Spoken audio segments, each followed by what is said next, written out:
Betting on sports can be hard, but hiring Morgan & Morgan is easy. Morgan & Morgan is America's largest injury firm. They have over 100 offices nationwide and more than 1,000 lawyers. Their fee is free until they win. Find out more information at forthepeople.com/bestbets or dial #law, that is #529 from your cell phone, and that is FOR, thepeople.com/bestbets. This is a paid advertisement. And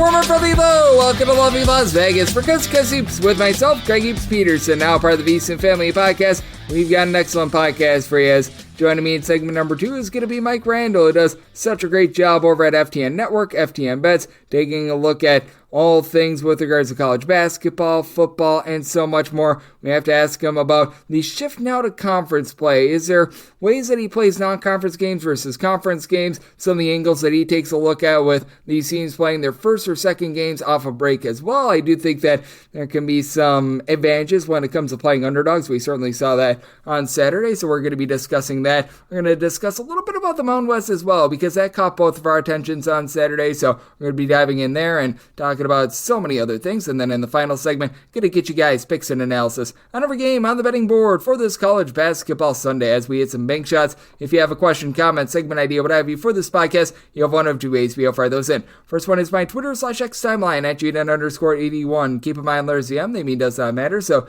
as per usual, please do send these into the timeline. And the other way is find an Apple Podcast review. If you rate this podcast 5 stars, it is very much appreciated. From there, you're able to fire in whatever you'd like to hear on this podcast via that 5-star review. Do not get in any Twitter/X questions today, but we had a fun day of college basketball on Saturday, and nice to have it back after a few days off. So let's dive in on it, try to find some trends, and try to get to know these teams a little bit better. Games from yesterday is Greg buzzing about. Here is the rowdy recap. In terms of cover rate, the best team to suit it up on Saturday was actually Fairleigh Dickinson, and they have been unfairly priced thus far this season as they are now 10-2 against the spread. They do not knock off Boston College, but they get the cover by kind of 78-70, 10-2, so pretty rock solid there as they went 12 of 29 from three-point range. Boston College did have Donald Hand go off in this game for 29 points, 10 rebounds, but there's been two guys for Fairleigh Dickinson really stepping up. Ahmed Barabe, he was able to supply the team with 31 points in this one. Then their do-it-all guy, Terrence Brown, he's been averaging about 21 points per contest. He was able to supply the team with 20 in this one. So nice quality cover there. Also out there in the ACC. Wasn't a bad day for the ACC. On the closing line of 11.5 to 12, Syracuse was okay. 75-63, they take down Bucknell, and for Bucknell, they go 10 of 29 from three-point range, opened closer to about 13. So if you got the opening number, you got there on the bracket, Boston Bison. Still no J.J. Starlin out there on the floor for Syracuse as they went 7 of 23 from 3 and 14 of 23 at the free throw line. Louisville has been a little bit less than savory against the spread. They've also been very good to the under, and this was another game that went under the total. And for Louisville, they very nearly lost this one, 78-76 the final. They got up 9 at the half on Eastern Kentucky. I believe at one point they led by as many as 13 points, but they very nearly yacked this game away as George Kimball III. He was able to supply this Eastern Kentucky team with 24 points. Devontae Blanton threw in there 22 points, and for Louisville, they won the rebound battle 47-32, but they also lost the turnover battle 14-11. They shot 11 of 36 from 3 in Eastern Kentucky, 10 of 25 from three-point range. So that was a very interesting one to say the least. And with Georgia Tech, they were able to get a nice quality win and cover, 92-49 over Alabama A&M, a Alabama A&M team that is now 2-8 against the spread. So that was a little bit less than tremendous. Not a whole lot of ranked teams in action on Saturday. One of the ranked teams did go down, the Ole Miss. They lose on the road to Memphis. Memphis gets the job done by a count of 87-70. A very dominant performance here from a Memphis team that's been able to make you a little bit of money thus far this season. 8-5 against the spread. They're the only team above 500 against the spread in the American thus far this season, by the way. But they go 7 of 19 from 3. But Kobe Rogers 6 of 9 from 3. So runs the team with 1 of 10 from distance. He supplied the team with 28 points, and Memphis dominated on the boards 45-34 with Musa Cisse posting a double-double, 13 points, 11 rebounds, and for Ole Miss, 7 of 28 from three-point range, simply not going to cut it. Texas A&M, they were able to cut it, and they were able to cut it in a big way. They take down Abilene Christian, this by kind of 92-54, and for Abilene Christian, they just could not get anything going in this game. They do go 5 of 14 from 3, but on 2-point shots, they go 14 out of 38. They had 21 turnovers to Texas A&M's 18, and A&M does go 8 of 20 from 3-point range off the bench. C.J. Wilcher was able to supply the team with 14 points. He was able to splash in there a few threes, and Texas A&M now 8-4-1 against the spread. So we're starting to put something together for Gonzaga versus UCLA. This was a nice ranked-on-ranked matchup out there at the Intuit Dome, and UCLA perseveres. They get the job done, 65-62 behind a 12 of 24 3-point shooting performance. It was the Daily Show. Eric Daly, 18 points, 4 of 5 3-point shooting, and for Gonzaga, they go just 7 of 24 from distance, turned the ball over 15 times. Ryan Emmer, not really the crux of that. He had 8 assists to 2 turnovers, but Graham Ike, Michael Ajay, a combined 7 turnovers, so Ike, he threw in there 24 points, 8 rebounds, and Ajay threw in there as many points as Greg Peterson. That would be 0. That's not necessarily so great, and this was not so great for San Diego State. They were up at 1 point, 18 points in this game against Utah State. They made like your buddy at the bar and could not close. 67-66 a final in this one, and San Diego State now 4-6 against the spread for Utah State. A big comeback here. They go 8 of 20 from 3-point range, while San Diego State, who had been hot from 3, just 6 of 24 from distance. San Diego State wins the rebound battle 31-27, but they lose the turnover battle 16-15, and the two men that were able to lead Utah State back, Mason Fosloff along with E. Martinez. They combined 33 points, 9 rebounds, 5 steals for Fosloff as well. Very big performance out there. And out there in the Mountain West, the dogs were barking. New Mexico opens up as a favorite. They close in a lot of places as about a 1.5 point underdog. They went outright on the money line, 76-68. Been a less than savory year for Colorado State. They've already got 6 straight up losses and are 4-9 against the spread. And for New Mexico, he goes 7 of 15 from 3-point range. Jonathan Den, 14 points, 6 assists, a relatively ho-hum day. True Washington doesn't play in this game, and for Colorado State, they couldn't be true themselves. 6 of 23 from 3-point range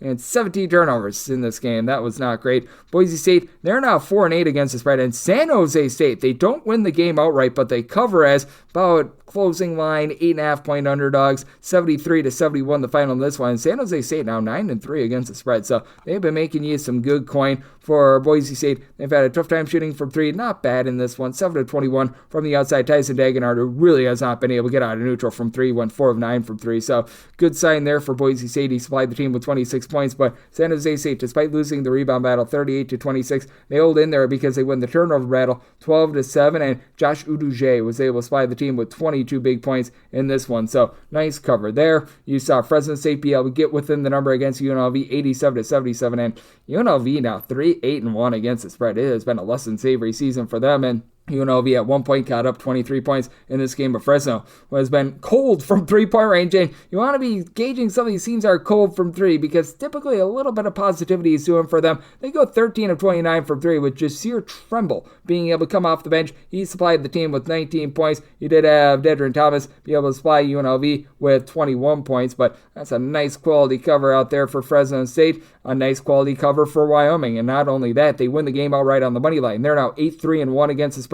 As home underdogs, they take down Nevada 66-63 the final. Nevada shoots 5 of 11 from 3, but Wyoming was 11 of 21 from 3-point range as Obi Ajim, he was able to go 4 of 7 from 3-point range, 18 points, led the way. Wyoming wins the rebound battle 26-25. They did lose the turnover battle 19-16, but for Wyoming, 11 of 12 at the free throw line. Nevada pretty solid themselves, 16 of 20, so that was another underdog out there in the Mountain West that was able to get the job done and was able to cover, so you had some fun out there. And Georgetown continues to be a pretty solid team to the under thus far this season as well. They take down Coppin State by a count of 83-53, and man, it has been a rough year for Coppin State, to say the least. Right now, they're a bottom 5 team in all of college basketball in terms of points scored on a per possession basis. They went 7 of 19 from 3-point range in this game, but they went 11 of 43 on their twos. For Georgetown, they actually did lose the turnover battle 19-9, so that was less than savory, but won the rebound battle 48-23. As a matter of fact, Thomas Sorber and Drew Felder had by themselves, those two guys combined for 25 rebounds, so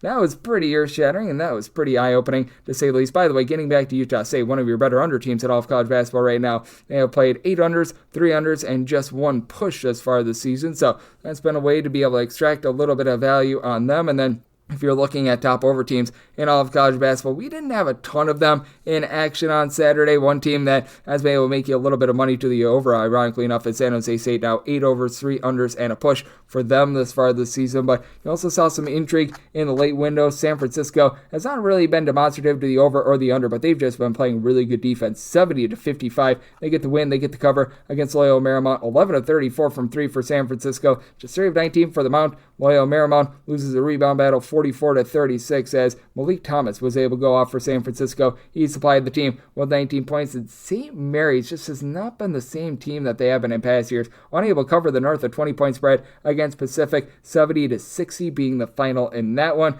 You also saw a little bit of a sweat for St. Louis. They were only up about 6 points with 5 minutes gone in the second half against old William Woods College, which very bold of William Woods to take on St. Louis 1-on-5, but 78-57 was the final in that one. So a little bit of fun and frivolous behavior there. And then for St. John's, very nice performance with regards to the offense, but not enough to be able to get the cover. They were laying about 24.5, 25.5 on the closing number against Delaware, 97-76. St. John's, they do get the win, and you did have Davion Smith go 4 of 5 from 3, and St. John's is a collective 8 of 12 from the outside, but they win the rebound battle 36-25, but you did have Delaware go themselves 10 of 24 from 3-pointers with John Camden, 35 big points out there in the great city of New York. So he was able to put himself on the map there. You saw Hampton in the HBCU Classic be able to get it done against Howard. This by a count of 83-67 has been a little bit of an up-and-down year for Howard as well. And then you did see Davidson just absolutely dump truck Eastern Michigan, 86-64. I had quite a few big favorites be able to cover on this day, including DePaul. They were laying about 18.5 points, and they've been able to make you some money thus far this season.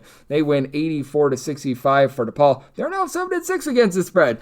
Improvement is being made, and St. John's is 8-5 against the spread out there in that same conference as well. And it's been a little bit of a, shall we say, less than tremendous season thus far for Georgia State against the spread. Anyone who took them plus 39.5 a few days ago against Auburn, you know exactly what I'm putting down there. They lose outright to Mercer by a count of 71-68.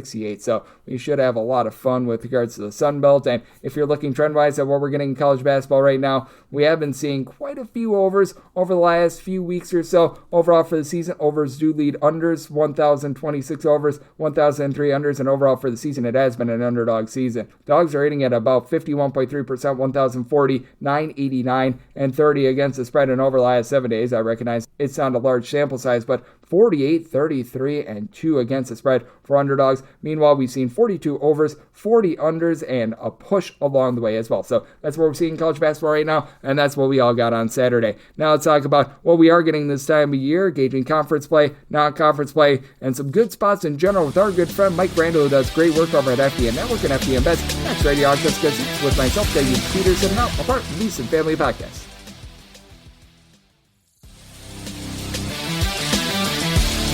And we're back here in lovely Las Vegas for Coast to Coast Hoops with myself, Greg Hoops Peterson, now part of the Easton Family Podcast. Always great to be joined by this man, as Mike Randle. He does such tremendous work over at FTN Network, FTN Bets, taking a look at this great game that we all know and love of college basketball, but also does a great job on the fantasy side of things as well. Certainly fantasy football is coming to an end, but does a great job with regards to taking a look at player props, taking a look at the NFL side of things as well. So he does a great job on both of those fronts. You're able to follow my Twitter/X at Randle Rant all together. And Mike, always a pleasure, my friend. Thank you so much. Greg, great to be back. Couple days off of college basketball, and I feel like we've had the full college basketball experience. I've had some things go my way, things bounce the wrong way, won by the hook, lost by the hook. I mean, this is exactly why we love this sport. Ready to go. Thanks for having me. Absolutely love having you aboard. And Mike, we are doing this on a Saturday night where we have been seeing the dogs barking out there in the Mountain West. I personally took a lot of dogs. I know that you were on Utah State along with me. I'm not sure if you want money line or spread. I personally went spread, but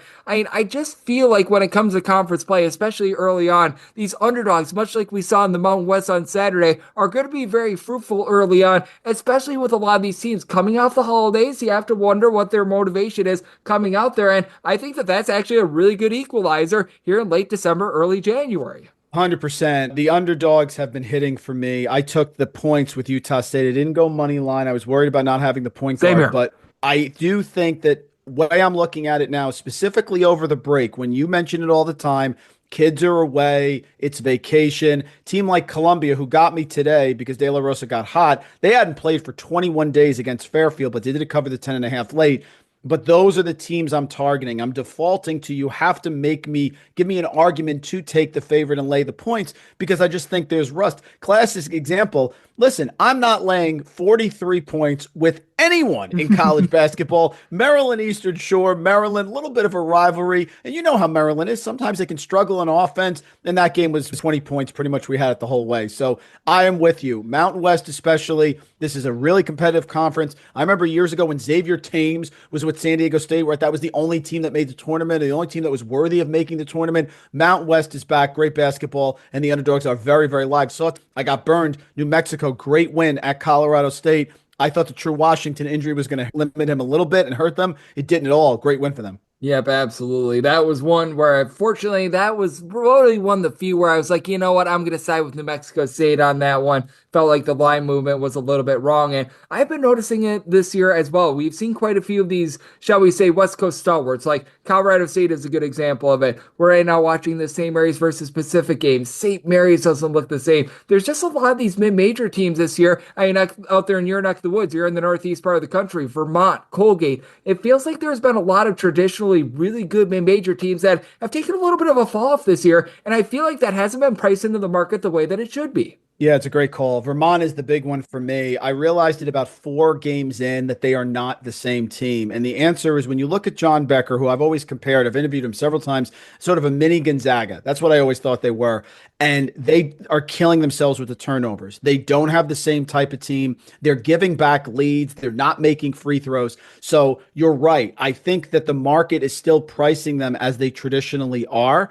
But I'm not seeing that. I've gotten off of Vermont weeks ago, and it's really been very profitable. Do I think they'll turn it around? Of course, I want to believe a coach like John Becker will turn it around. But if you can identify those trends and get on them early, even like a Boise State is not going to cover easily in these situations. Get on those trends early. You can really find yourself a way here to make some money. Yep, certainly. San Jose State was one of my nice winners on Saturday, being able to get on them. I had a +9.5, and to your point with Vermont, don't think that they're going to be losing outright on their home floor to NJIT or anything like that. That would be going a little bit too far, but certainly has been a little bit less than savory what we've been seeing there. As always savory what we get out of Mike Randle. He does great work over at FDN Network and FDN Bets. He's joining me right here on Kuska Soups, and we're sort of in that crossroads right now because we've got a lot of these West Coast teams that just started up conference play over the last few days, and then we're going to have those like last non-conference games. You were alluding to it with the Maryland versus Maryland Eastern Shore game. I'm right there with you. North of 40 points was a point of no return. I had to take the points there, and we both got there on that, but how do you gauge these teams out there in the Big Ten, out there in the SEC, that they're playing their final non-conference game? Because once again, I feel like we're getting a lot of big giant spreads, and I feel like for a lot of these teams, they're a little bit less concerned with the margin of victory, but rather just perhaps seeing a little bit of what they have in terms of some of their backup guys, trying to see what their rotations are going to be when it comes to conference play, which I think leads to even more value about those underdogs that we were talking about before. Yeah, and it's a great point. And they're disregarding momentum. So, for example, San Jose State came into this game with a few wins in a row. They were playing very well. And so momentum matters to me. You look at a team like Delaware that covered against St. John's. Delaware's a team, sure, they lost their last game to St. Peter's, but they had won 5 of their previous 6 games before that St. Peter's game. And they're a team, Greg, that can shoot the 3 well. So you're looking at profiles. And when I see a team that has consistency with their head coach, a team that maybe is starting to regress back to where I thought they were going to be if they had a rough start, let's say, and a team that can shoot the 3 well or do something. Let's say they don't turn the ball over against a quality team like Tennessee that likes to press. Something like that. If you see those situations, you could really take advantage. And Greg, don't sleep on the fact of these proximal rivalries. You know, one that I hit easily was Middle Tennessee State against Tennessee. Sure, Tennessee is tremendous. We know that. But Middle Tennessee State can be frisky. They can hit some threes. They're good at pressuring the ball. And they kept that game within the numbers. So I do focus on them because it is not priced in the market. You know, Middle Tennessee State, this is their Super Bowl playing Tennessee before they get into conference play. I don't think that's been priced in enough. And that's a real opportunity here when you have a team that you know plays well, that has some consistency, maybe some veteran players,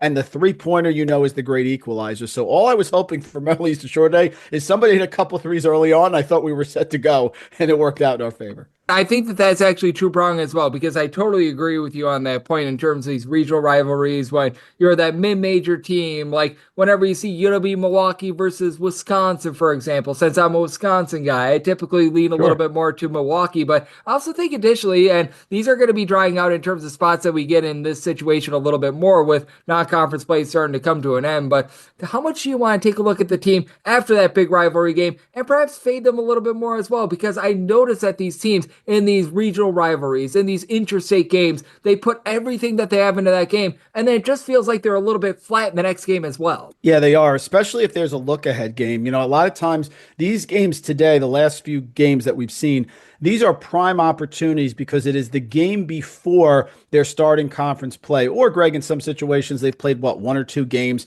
prior to the holiday break, and now they're coming back again. So it is a classic flat spot. My alma mater, Boston College, we had some great moments when I was there, Greg, but I know that it's Connie Forum, and during the holiday, it's called Connie Morgue. That's the nickname. No one is going to this game. So you see an opportunity like this against Fairleigh Dickinson, that line's not going to jump out to your casual fan, but it is. It's a dead spot. The game is not going to be well attended. The upstart team, the smaller school, is going to be very fired up, and to your point, the Power 6 teams are looking ahead to the start of conference play, and that's an opportunity where maybe they get picked off. Yeah, there's not a lot of people huddled around the television for Boston College versus Fairleigh Dickinson. I remember back when I was at UW Oshkosh, D3 school. It was actually a relatively well-attended D3 school, but those games during Christmas break, what have you, you would have the announcers there, you'd have the parents of the players out there on the court, and that was about it as well. So right there with you, as Mike Randle, who does such great work over at FTN Network and FTN Bets, joining me on Coast to Coast Hoops, and then taking a look at what we've got for Sunday. We do have a few marquee teams that are going to be in action, not necessarily those slobber knocker games like with Purdue. They're a 21-point favorite against Toledo, Alabama, likewise against South Dakota State. But what do you want to see out of some of these teams going into conference play? Because I do think that in case of Purdue and Alabama, they've been a little bit underachieving, and this could be a way for them to be able to get online as they get into the meat of their schedule. Yeah, Alabama is very risky to me just because the 3-point variance is there. And Greg, I've never gotten over the fact that last year I had Clemson going to the Final Four, and I think they should have made it, except Alabama was just hot from 3-point range. And listen, that's the way they're going to play, and they're going to be able to beat anyone in the country because of it. Purdue, I've been down on a little bit, and now they lost 2 games in a row. They're home against Toledo. See, this is a spot to me that I think Purdue should slam because they've lost 2 games in a row, tough battles. Texas A&M, Auburn, of course, best team in the country. I agree with you. Now they have Toledo, who's a very solid mid-major team, but they can't afford a third straight loss. They're going to have their next game in Big Ten play against Minnesota next Thursday. So I think you get max effort here from Purdue. I don't like Purdue. I've been fading them. It's been very profitable, but I think this type of spot is perfect for them to play really well. As far as Alabama, they're coming off 4 straight wins. They have Oklahoma at home. Could be a little bit of a look-ahead spot. South Dakota State, solid coming in, of course, under Eric Henderson, has played well, really good on the defensive boards. They'd have to get hot from 3. That one is sort of right there. I don't know how I feel about that. I think if you gave me a choice between one of these 2 teams not covering, I would lean to Alabama because South Dakota State is better, in my opinion, and they are not coming off 2 losses. Painter's going to have Purdue ready. They're very tough at home here, unless, of course, you're Rutgers, who seems to always play well there. But I don't think that's a sleepy spot for Purdue. I think you get a max effort. So if I had to choose between those 2, I think Alabama is the less likely to cover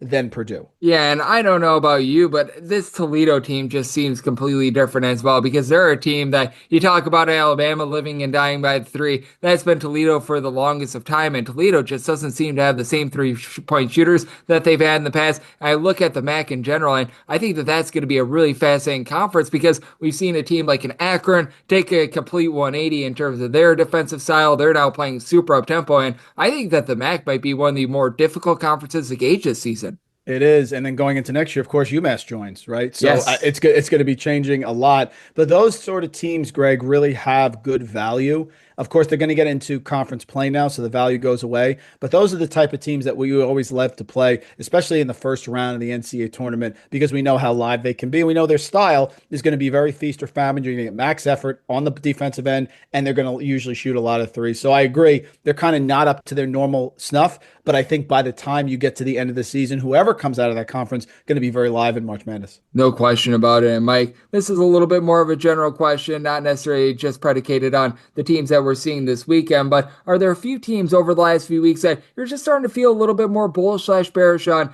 as we do reach conference play, and teams that you're looking to be able to lend a little bit of value for you? I will tell you, just going down the list, I think Iowa State, this could be their year. They've been so dominant. I think they could absolutely win the Big 12. I think Kansas is a little bit down from where they normally are. I've been very bullish on Iowa State and been very impressive with TJ Alsenberg. He didn't cover against Morgan State. 72 points in Morgan State against Iowa State is like normally giving up 150 to anyone else. But still, that was an impressive win. I still believe, Greg, that St. John's is going to win the Big East. I feel very strongly about it.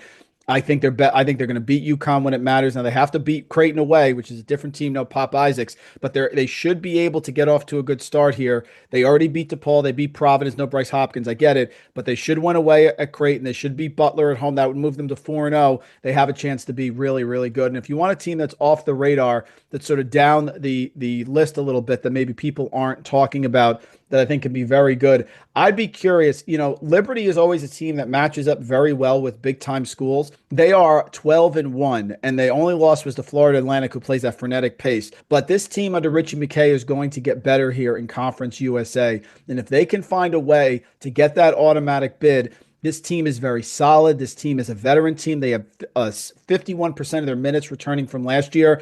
This is the type of Liberty team that can be a very live 12 seed or something like that in the NCAA tournament that can pick someone off here. So people have sort of forgotten about them because they've lost a lot of players and they haven't really played a massive schedule, but they did beat Kansas State on a neutral. And this is a team with their style and their discipline, and they are number 1 per KenPom in effective field goal percentage this year, like the Liberty Flames. We always do as small school fans, but this one, I think by the time they get to the end of the year, they're going to be a pain in the rear against a big time, like middle of the road Power 6 team that ends up like a 5 seed. I think this is a prime team to watch out for a first round upset. And I think the bigger question is whether or not they're going to make the NCAA tournament, because you mentioned Middle Tennessee. They've been looking very good. I'm high on this Louisiana Tech team as well. And that entire Conference USA, I feel like that's one of the best mid-majors in all of college basketball, because there's so many good teams. Because I agree with you on Liberty, but I like so many teams in that conference. Oh, yeah, they have to get out of it, 100%. And what happened is I've stayed true to my wingman in that I've liked small schools. I'm going back to Cornell when they made a run to the Sweet 16 like a decade ago.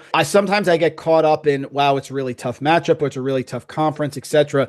Florida Atlantic 2 years ago is a prime example. They had to really push hard to get out of that conference, but when they do, they're battle tested. So I agree with you. Louisiana Tech is the real deal. Played Memphis, played some tough teams as well. They beat Grand Canyon at home. Absolutely. Whoever comes out of Conference USA, I think is going to be very live. And for some reason, it doesn't have the public cachet as some of, your typical smaller schools. It's almost like it's better to be really small, because then people, Princeton, we've seen the upsets of Princeton against Arizona. It's the Conference USA is that team that is a small school that doesn't garner a lot of attention. And that's really where you can be dangerous and see some incredible things happen. And another example, Eastern Kentucky, A.W. Hamilton, not having a good year, gave Louisville all they can handle and lost by 2 at home. So they're very live. Whoever comes out of the conference, I agree. Yep, it is going to be a party out there in Conference USA, and it's always a party when we have you aboard, Mike. You do such a tremendous job taking a look at this great game that we all know and love of college basketball. I know that while many were celebrating the holidays, you were certainly doing so, but you were staying locked in on the NFL side of things, staying locked in on college basketball as well. Let the good people at home know it's all on tap for you, and how people can follow along on social media and other platforms. Yeah, we're running a sale, Greg. Holiday Edge, promo code Holiday Edge here at FTN. You get 15% off all of our annual packages.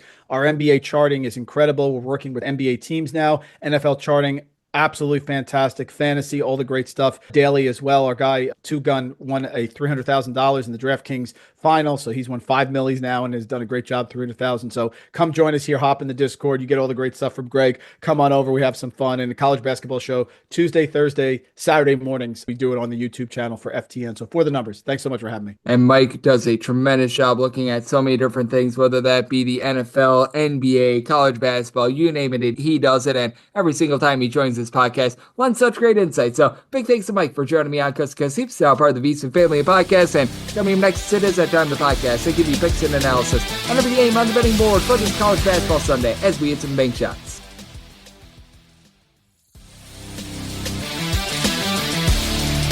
And we're back here in lovely Las Vegas for Coast to Coast Hoops with myself, Craig Hoops Peterson, now part of the VSiN family podcast. Always great to be joined by Mike Randle, who does such great work over at FTN Network and FTN Bets. every single time he joins me, lends such great insights. Did so once again today, so big thanks to Mike for joining me in the last segment. Now it is that time of the podcast. I give you picks and analysis on every game on the betting board for this college basketball Sunday as we hit some bank shots. Most financial establishments close at a certain time, but not here. It is time for a side and total on every game on today's betting board bank shots.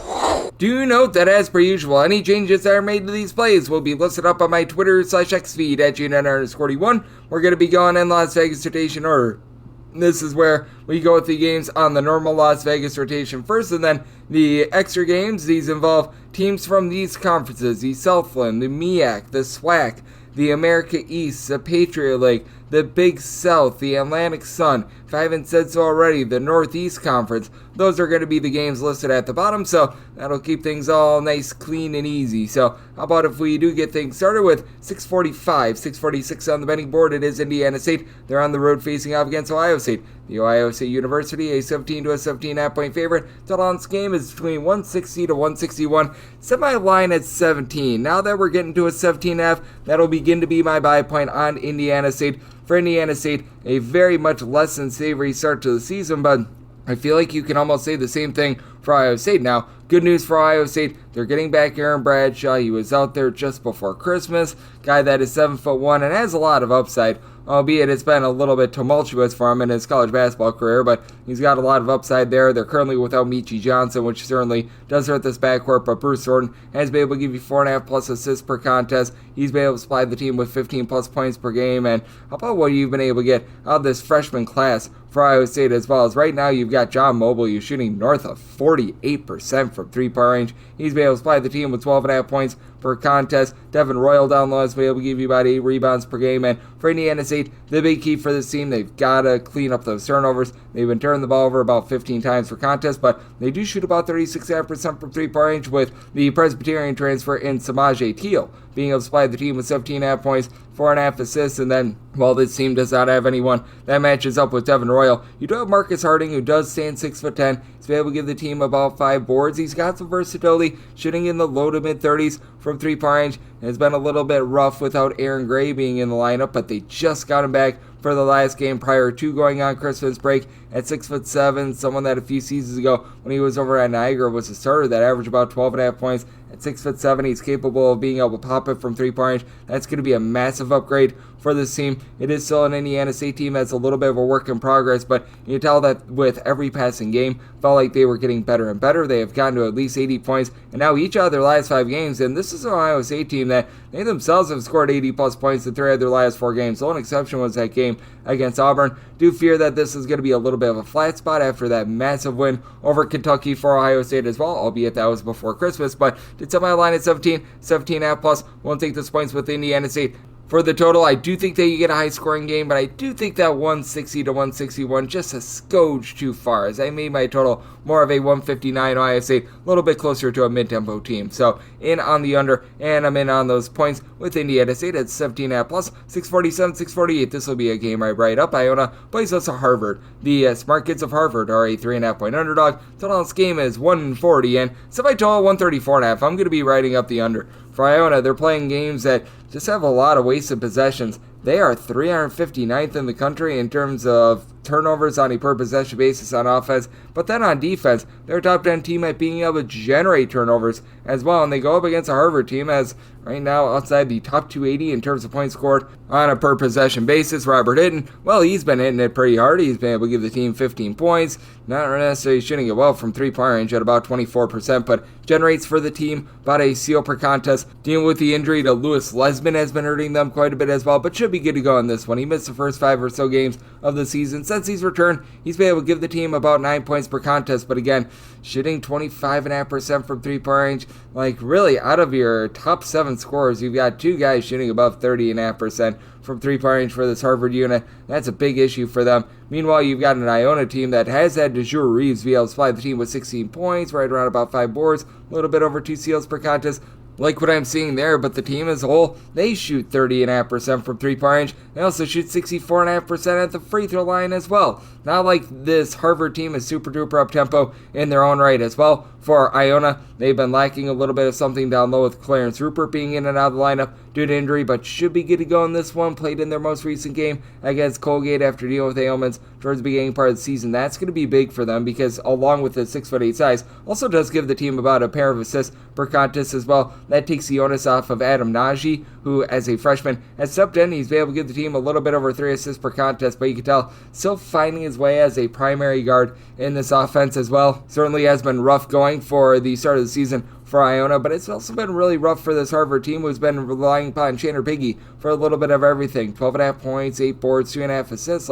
I like his game, but again, doesn't give you a lot of outside shooting. I just think that this is going to be a low-scoring slog of a game. Have a Harvard team that comes in having scored 67 points or fewer in all but one of their games since Thanksgiving, and then for Iona, it's been 68 points or fewer for them in all but pretty much 3 of their games out of their last 9, despite the fact that they've been playing against some very up-tempo teams. Defense has been able to hold up at the point of attack, though, giving up 73 or fewer in 3 out of their last 4 games. So, do think that you're in for a game that's not going to be involving a lot of offense. I set my total at a 134.5. I'm diving in on the under and writing that up, and could only set Iona as a 2.5 point favorite with their sloppiness on offense. So, going to be willing to take those points with Harvard and in on the under. 649, 650 on the betting board. Penn State is playing us Penn. The Quakers of Penn are between a 25 to a 25.5 point dog. Totals between 150 to a 151, and made Penn State a 26.5 point favorite. Willing to lay up to 26 with the Nittany Lions. This Penn State team has been so good in terms of just being able to generate turnovers. You can talk all that you want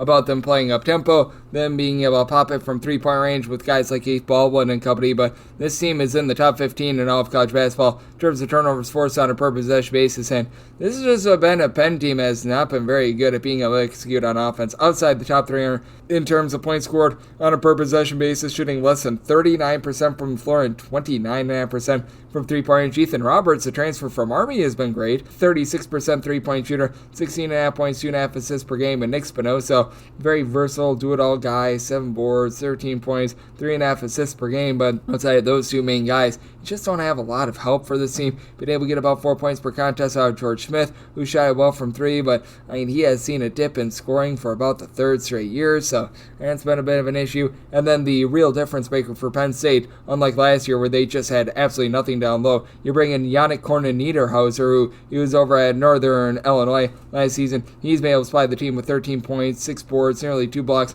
per contest. Not necessarily a versatile guy that's going to pop it from 3, but a true 7-footer that's able to run the floor. Just so big for this Penn State team that they are looking to run it and gun it. And they themselves, despite their very up-tempo style, only turn the ball over about 11.5 times per game as well. You've had Zachary Hicks shooting 46.5% from 3 with 12.5 points per game. These guys that have come in like Puff Johnson, Freddie De Leon, be able to give you some nice production as well. These 2 guys combined for about 21.5 points per game. Penn State, a lot of depth. They've been able to just do a nice job of being able to generate these turnovers. As for Penn State, while you want to talk about the offense all that you want for this team, they have now given up 70 points or fewer in pretty much all but 2 out of their last 7 games. And for this Penn team, they just have not been able to give you a lot offensively. 53 points or fewer in 4 of their last 5 games. So, interesting circumstance with regards to total, because I'm going to be willing to lay with Penn State. I'm willing to go up to a 26 with this regard. And did somebody total 152.5? The question becomes, can Penn do just enough with regards to their part on this total? I think so. So I'm in on the over, and I'm willing to lay with Penn State. 651, 652 on the betting board. Hofstra is on the road against Quinnipiac. Quinnipiac is between a pick'em to a 1-point underdog. It's on this game between 140.5 to a 141, and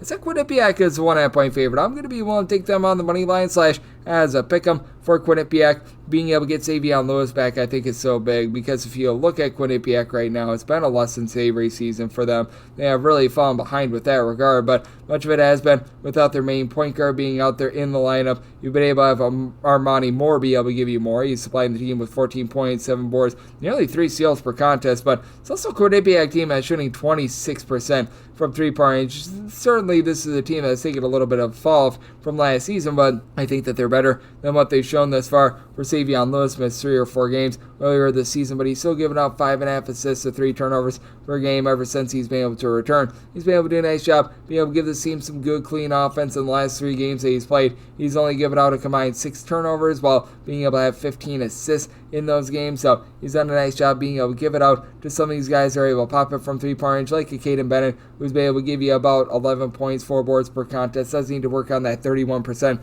3-point shooting. And for Hofstra, this has been one of the slower teams in all of college basketball, a bit improved with regards to the defensive side of things, a bit disimproved with regards to offense. They now do finally have a low post presence in Michael Graham, who's able to give you 7 points, 7 boards, block and a half per contest. It's a Hofstra team, though, that for a lot of teams, 34.5% for three-point range. Not great, not terrible. For them, it's quite a bit of a fall from what we've seen in past years. You've got Gene Amarusian, who's been able to give you about 14 plus points per contest, and Eric Parnell. He has been a 46% three-point shooter, but problem is, he's been in and out of the lineup all season long. Was able to play against Temple a few weeks ago, but just don't know whether you're going to be able to get him in the lineup or not, as he has been sort of on again, off again, and then Cruz Davis has done a nice job being able to supply this team with about 15.5 points per game. But again, he's been missing ever since that Norfolk State game on December 9th as well. So you've got a lot of injuries for the Hofstra team. You've got a Quinnipiac team that has been able to ascend a little bit more with regards to their offense. They've now been able to get past the 69-point plateau in each of their last 5 games. You've got a Hofstra team, though, that is really looking to dial it back. I do think that Quinnipiac going to be able to get a little bit more into their defensive roots as well. This defense has been able to improve a little bit recently, 73 points or fewer in 3 of their last 4 games with Savion Lewis back. They've been a more cohesive unit with that regard than Hofstra, really looking to play a slow and controlled style. So I'm in on the under. I set my total 135.5. I do like Quinnipiac here as a pickup / money line underdog. 653, 654 on the betting board. Northeastern is on the road against Northwestern. Northwestern does find themselves as 14.5 to 15-point favorites. Still on this game, you're going to be getting it at a 136, and did set my total at 133.5. I'm in on the under. For Northeastern, they've been quite efficient on the offensive side of things, but their defense has been much better than it has been in past years. For Northeastern, last few seasons, they have been one of the lesser defenses in all of college basketball. They're now 58th in the country in terms of points allowed on a per possession basis. Northwestern is 33rd in the country with this regard, and neither of these teams are necessarily rocking and rolling in terms of being able to play super duper up tempo. For Northwestern, about 243rd in the country in terms of total possessions per game. Northeastern about 174th, but their possessions per game number falls by about 4 possessions per game when they're on the road rather than at home, so they've been dialing it back a little bit more with that regard. But I do think the Northeastern is going to be able to hold in there. I like what they've been able to get in terms of their backcourt pieces. Rashad King has been very versatile. 4 assists, a steal, 7 boards with 18 points per game and shooting 37.5% from 3. Team as a whole only shoots 32.5% from 3, but each of their top 3 scorers shooting at least 37% from the outside. They've got Masai Troutman back after he missed the first, I would say, 5 or so games of the season, and now he's really firing all cylinders. 12 plus points in each of the last 4 games, so that's a big uplift for them. And on the flip side for Northwestern, even though this has not been a team that's been great with regards to rebound rate, they should be able to do a rock solid job down low. Now you do have Harold Woods on the flip side for Northeastern, 8.5 boards, 14.5 points per game, so he's done a great job with that regard. But Brooks Barnheiser along with Nick Martinelli, this is a really dynamic duo. Barnheiser missed the first 4 games of the season, but these 2 guys are combining for about 40.5 points, just under 15.5 rebounds per game. Barnheiser gives you 3.5 assists, 2.5 steals, 1.3 blocks per contest, and Martinelli's right now shooting 56% from 3-point range. Do you think that is going to be falling off a little bit? Ty Berry, I do think that is going to be uplifting a little bit. He's been able to give the team 7 points on about 36.5% 3-point shooting. Prior to his injury last season, he was averaging about 11.5 points on 43.5% 3-point shooting, and you still have some of these guys down low that'll be able to give you some rebounds, like Matthew Nicholson has been able to throw in there about 5 rebounds per game. You've got Justin Mullins giving you about 4.5 boards as well, but I do think that for Northeastern, even though they lose that battle down low, they're going to be able to hold in this game, and I do think that this is going to be a rather controlled and defense-oriented game. Did set my total 133.5. I'm in on the under and the points with Northeastern. 655, 656 on the betting board. Northern Iowa plays up to Southern Illinois. Southern Illinois is a 10.5-point underdog. Total on this game is 145.5, and I'm going to be willing to take the points with Southern Illinois. Did set them as a 9-point underdog. I've been liking what I've been seeing out of Ali Abdu-Diba, who actually began his career over at Chicago State, so very familiar with the area. He's been able to give the team 13 plus points per contest, and when it comes to what you've been able to get out of Scott Nagy, he's been able to do a nice job of just being able to crank this thing up tempo, albeit it hasn't necessarily resulted in a lot of straight up wins quite yet, but Kennard Davis has been able to give the team about 2.5 assists, 14.5 points per game. That is the one thing that I think is going to be a little bit big for the team, finding a little bit more of that primary ball handler, but Davis along with Diva, these 2 guys, they've been able to combine for about 3.5 steals per game. Team as collective is shooting about about 33% from three-point range, but you've had Elijah Elliott be able to supply the team with 14 points when he's been out there. His absence has been very big. They've been dealing with the injury to Shadron Sharp, who's been in and out of the lineup for about half the season as well. But Jared Hensley has been able to step up, give the team about 6.5 rebounds per game, and for Southern Illinois, they're going to need to guard the arc in this game because Northern Iowa has been one of the more efficient three-point shooting teams in all of college basketball. I do think that what sort of comes up must come down, though, for Northern Iowa as well. They're right now shooting about 40% from three-point range. They're in the top 20 nationally with that regard. They're coming off of that massive game about a week or two ago against Montana where they put up 100 points and they were averaging darn near 2 points per possession. I'm not even kidding when I say that, but Titan Anderson has been able to tighten up. 13 points, 6.5 boards, 2.5 assists, steal and per contest. You've had Trey Campbell as that main facilitator, give you about 9.5 points, 3.5 assists, 4.5 rebounds, and he's been able to shoot 47.5% from three-point range. It's been absolutely ridiculous what we've seen there. You've got relatively good versatility with Jacob Hudson as well, 6'10", 6'11" big man, shooting 37% from the outside, 13 points per game. So they've been able to do a rock solid job with that regard, but it is a Northern Iowa team that they themselves, if they miss that first shot, they're not going to be able to give themselves an opportunity for a second chance. They've done a relatively good job guarding the three-point arc, allowing opponents to shoot about 31% from three, and Northern Iowa is really getting back to their roots under Ben Jacobson. They have been one of the slowest teams in all of college basketball in terms of total possessions per game. They've got relatively solid totals, though, because they have been so efficient on offense, but I do think that for Southern Illinois, they're going to provide a little bit of a speed bump here to that. I did set my total at a 145 as a result. I know that Southern Illinois has been a little bit shaky with regards to that outside defense, but I think that they hold up here. I'm in on the under, and I'm willing to take anything north of 9 with Southern Illinois. Set them as a 9-point dog. 657, 658 on the betting board. The Drake is playing us at Belmont. Belmont is an underdog of 9 points. Total on this game between 145.5 to a 146. Did set my total at 146.5. I'm going to be in on the over. Do have a Belmont team that has been playing super up-tempo, and this Belmont team has been one of the most efficient in all of college basketball in terms of points scored on a per possession basis, but now they have to go up against a Drake team that they are currently a top 65 team in terms of points allowed on a per possession basis, so it's a good old situation of something's got to give. I do think that for Belmont, they're going to be able to hold in this game. I'm going to be willing to take the points with them. Drake just does not come off as a team that's going to be winning by margin overly much. They do get the job done. Ben McCollum has done an amazing job with this program, but I think that they're going to have some issues with guarding Jonathan Pierre. He comes in after he was part of that Southeastern team that won the Division II national title a few seasons ago. 13 points, 7.5 boards, 4 assists at 6'9" while shooting 38.5% from three-point range, and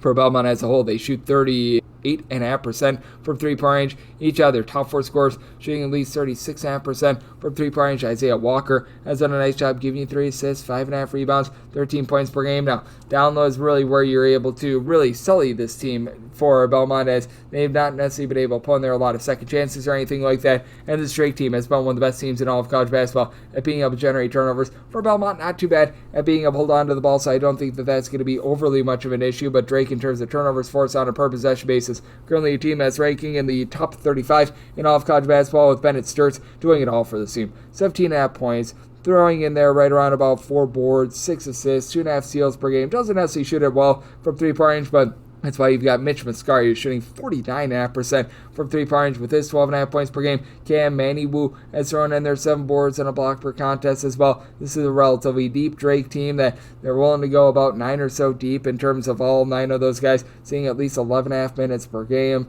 It's not a team that's amazing with regards to their offense, but they're just relatively efficient. Do need to tone it down with regards to 12.5 turnovers per game, considering they're a lower tempo team, but they do not allow you to get second chances whatsoever. This has been one of the best teams in all of college basketball in terms of their rebound rate. This despite the fact that they don't necessarily have ideal size, and for this Drake team, they have not allowed an opponent to exceed 70 points all season long, and the lone team that was able to reach 70 points on them is Vanderbilt. Meanwhile, you've got a Belmont team that has given up at least 79 points in each of their last 4 games, but they've gotten to at least 82 in each of their last 5. So it's a good old situation of something's got to give. I do think that you get something between A and B, and I do think that for Belmont, they do just enough to hold in there against a Drake team that, again, I think that they get the job done. I think that this is a really good team, but I just don't see them winning by margin a ton because they do play so slow. They do play such a defensive brand of basketball. So I did set my line at 8.5. Here at the 9, won't take the points with Belmont. I do think that things get cranked up tempo just a skoge. I set my total at 146.5, so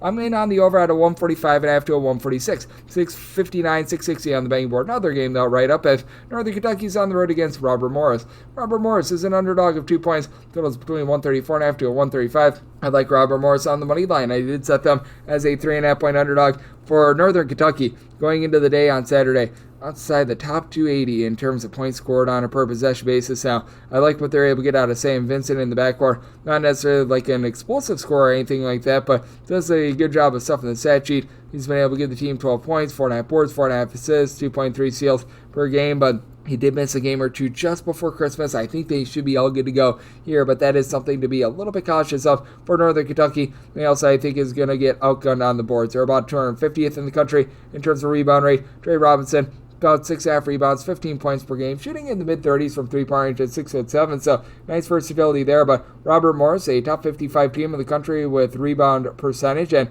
Alvaro Folgerius has been the big reason why. Comes in from St. He's right now averaging a double-double, 12.5 points, 10.5 rebounds, a little bit under 2.5 assists and a steal and a half per game, all while shooting 38% from three-point range. And the Robert Morris offense has been much better ever since Cam Woods returned to the lineup. He missed 5 games earlier in the season, but 4 assists, 2 steals, not necessarily shooting it well from three-point range. And Robert Morris only shooting about 30.5% from three-point range. Not as if this Northern Kentucky team has been some sort of amazing three-point shooting team themselves, as right now they're shooting about 31% from the outside. LJ Wells has been able to throw in their 5 boards, 6 points per game, but you just have not been able to get a ton with regards to the backcourt, other than Josh Schilling being able to shoot 40% from 3. 11 points per contest has come in as a non-D1 transfer and has been able to make some nice inroads with this team. For Northern Kentucky, to their credit, they're a top 30 team in the country in terms of turnovers forced on a per possession basis, and Robert Morris has been turning the ball over a little bit north of 12 times per game, so I do think that Northern Kentucky, they do win the turnover battle. I think that Robert Morris wins the rebound battle, and I do think that they win this game from within, so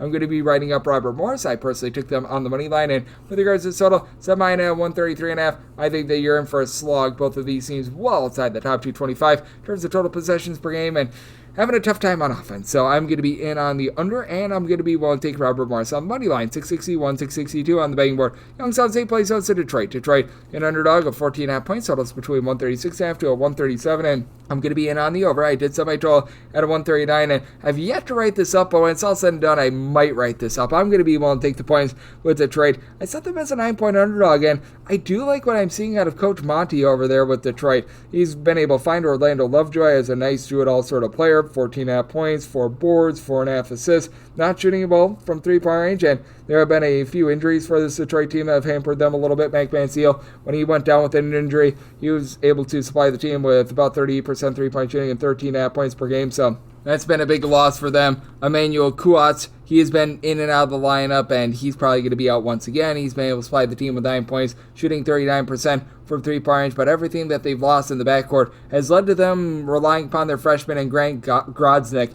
quite a bit more, and he's been able to step up in a big way. This guy's been able to come in, give the team 11-plus points in each of the last 6 games. I really like what I'm seeing out of him, as he's been able to generate 4 steals over the last 4 games as well, and he's been able to be proven to be one of the better three-point shooters recently. He's right now shooting about 44% from three-point range overall for the season. In road games, shooting about 45% from the outside. Now, where Detroit goes wrong is that they have absolutely no rebounding whatsoever. In Youngstown St, they should be able to win that battle with Nico Galletti being able to give you 14 points, 7 boards, 3 assists, steal and a half per contest. But Youngstown St is also shooting 28.5% for 3. Youngstown State still a top 85 team in the country in terms of total possessions per game. They're still looking to play relatively fast, but they're just not doing a great job being able to put the ball in the basket. They're doing an okay job of being able to generate turnovers on defense. Not an amazing job. EJ Farmer has been able to give you about 13.5 points per game. I just expected a little bit more out of Jason Nelson. Began his career with Richmond and VCU. He's given the team 8 points, 2.5 assists, and shot 30% from three-point range. It's not been awful, and had supplied the team with 11-plus points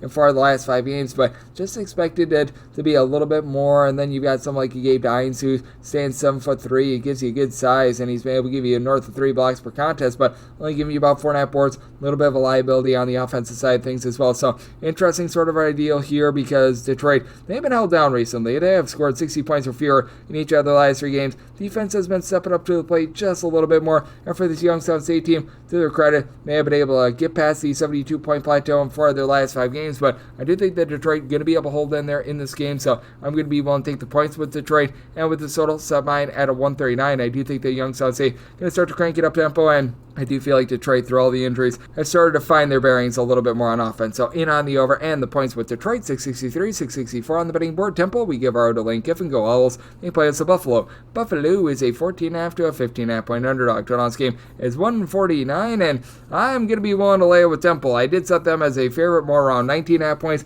I do think that the addition of Lynn Greer after he was suspended towards the beginning part of the season is going to really take the load off of their other main backcourt pieces, as for Temple, they were relying upon Jamal Mashburn Jr. to do it all, and he's been incredible. 20.5 points, a little bit over 2 assists, shooting 43.5% from three-point range. Now he doesn't have to cook quite as much. Now you're able to take that off of his plate, give it on over to Lynn Greer, who he's been back on the floor for 3 games. They've been easing him back in relatively slowly, and he hasn't been too much of a facilitator to this point, which I find to be very interesting, because last season when he was over at St. Joe's, he had about 11 points, 3.5 assists. I really like what I saw out of him. He's only been able to play about 20 minutes a game in the first 3 games. I do think that they're going to crank up his workload. I think that they're going to need to crank up his workload quite a bit, because for Temple, they've kept things relatively clean with the 9.9 turnovers per game, but they're only shooting about 32.5% from three-point range. They've been a little bit better than expected on the glass, with having Steve Settle give you 6.5 rebounds per game. Quante Berry has been able to give you about 5.5 boards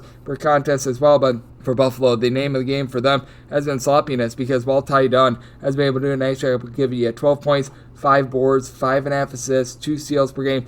The 4.9 turnovers per game, I believe that leads all of college basketball among qualifying Division I players. You don't have a lot down low. Noah Bachelor has been able to spy the team with 7.5 points, about 6 boards. He comes in from Maryland, but hasn't necessarily shot a ball from 3. And other than Ryan Sable, each of your top 7 scorers are all shooting below 30% for 3-point range. Sable's shot 46.5% from 3, 17 points per game, but for Buffalo, still one of the sloppiest offenses that you're going to find in all of college basketball, outside the top 320 in terms of turnovers on a per possession basis. And for Buffalo, it's not like the defense is really a whole lot better.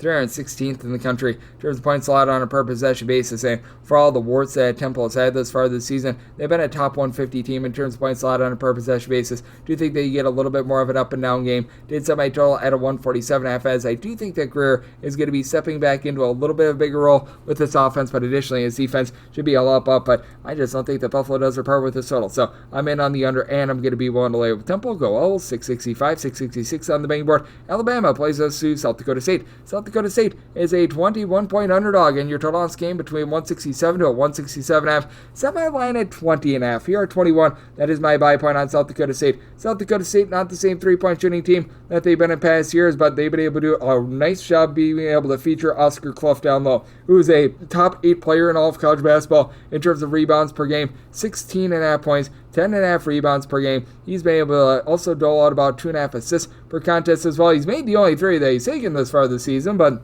for South Dakota State, that is typically what they're known for. Good 3-point shooting, and thus far this season, it's not that it's terrible, but I mean, it's ordinary. They're shooting 33.5% from 3-point range. You've been able to get some good production with, in that neighborhood, about 13.5 points per game. Joe Saylor, he's been able to shoot about 38.5% from 3-point range, and then someone like Matthew Morris is able to chip in their 9 points per contest. Kalen Gary, 2.5 assists, 35.5% 3-point shooter, and for South Dakota State, a lot of their tests have been on the road, so they're relatively well-versed there. You're going to have a tough time being able to match up with the versatility of Alabama, because you do have a guy in Grant Nelson who stands right around about 6'10" or so, 13 points, 8.5 boards, not necessarily popping it well from 3, but he's able to shoot the 3, and for Alabama, that's really been the issue for them. They just need to be a little bit more efficient from the outside. They're without Latrell Wright out for the rest of the season, but they're only shooting 31.5% from 3. Chris Youngblood has been back for 3 games, only averaging 8 points per game since he's been back. He should be improving as the season goes along, coming off of a season-ending injury last year, but Cliff Marui has been able to give the team some rough and tumble down low. He's able to give you about 6.5 boards per contest and Mark Sears.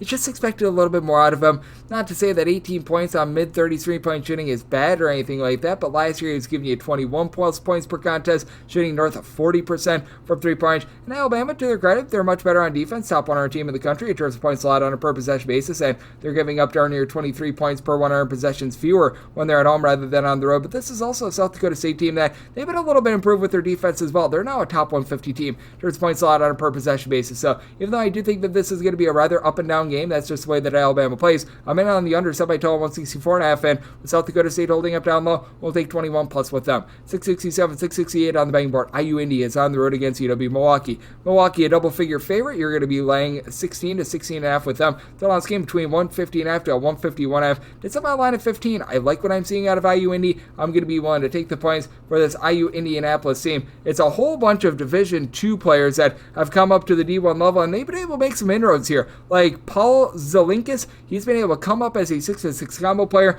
give you 18.5 points per game. Right now, he's shooting 45% from three-point range at 7 threes per game, and this IU Indy team, they are not shy of popping it from three-point range. North of 47% of their field goal attempts come from three-point range, and they're shooting as a collective darn near 37% from three-point range. That's a top 75 mark in all of college basketball. They've been also able to do a really good job with regards to their defensive rebound rate as well, which I did not expect, because this is a unit that, let's call it what it is, they don't necessarily have the world's most ideal size, and they go up against the UW Milwaukee team that has Jermichael Stillwell, has been able to give you north of 10.5 rebounds per game, one of the best rebounders in all of college basketball for UW Milwaukee. Well, it doesn't sound like a triumph, it truly is. They're now about 160th in the country in terms of points allowed on a per possession basis. Last season, they were one of the worst teams in all of college basketball with that regard, but IU Indianapolis, one thing that they've been able to do is just so well. They're just keeping you off of the offensive boards. They're not allowing you to be able to have that second chance opportunity, while this UW Milwaukee team, they're about 53rd in the country in terms of percentage of missed shots that do not result in an offensive rebound for their opponents. So that's going to be a little bit tough for IU Indy to be able to match up with, but it has been a UW Milwaukee team that has had a few guys that you remember from a season ago, like Faison Fields and company,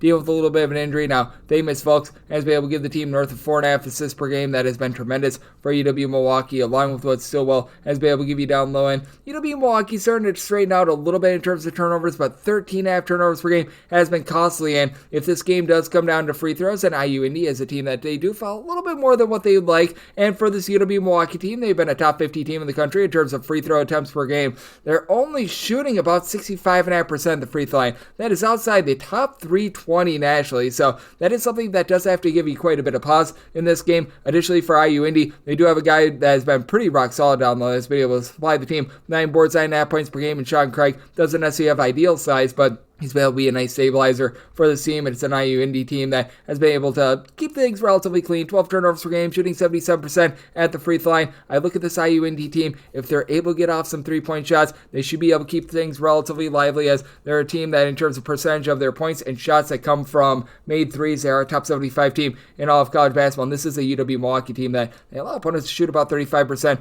from three-point range. They are getting good contributions from AJ McKee as well, who's been able to give the team 14 plus points per contest. But out of their top 4 scorers, you've got all 4 of them giving you between 13.8 and 14.4 points per contest. Nobody else after that gives you north of 6 points per game. So a little bit of top-heavy UW Milwaukee team. So I did set Milwaukee as a 15-point favorite. Going to be willing to take those points with IU Indy. And in terms of total, I do think that you get an up-and-down game. Set my total 153. So I'm also in on the over. 669, 670 on the betting board. Wright State, they hope to be the right side. They're on the road against Cleveland State. And Cleveland State does find themselves as a favorite of 2 points. And your total on this game between 144.5 to a 145. And for Cleveland State, made them just a 1.5 point favorite. I feel like this is a relative toss-up game. Being able to get 2+, I'm going to be willing to take those points with Wright State. For Cleveland State, they have been, once again, one of the better teams at all of college basketball in terms of turnovers forced on a per-possession basis, but much like last season as well, not a team that's necessarily draining it from three-point range. Right now for Cleveland State, they are shooting less than 30% from three-point range. Now, it does feel like they are starting to get things a little bit more online, especially with their top scorer in Tevin Smith,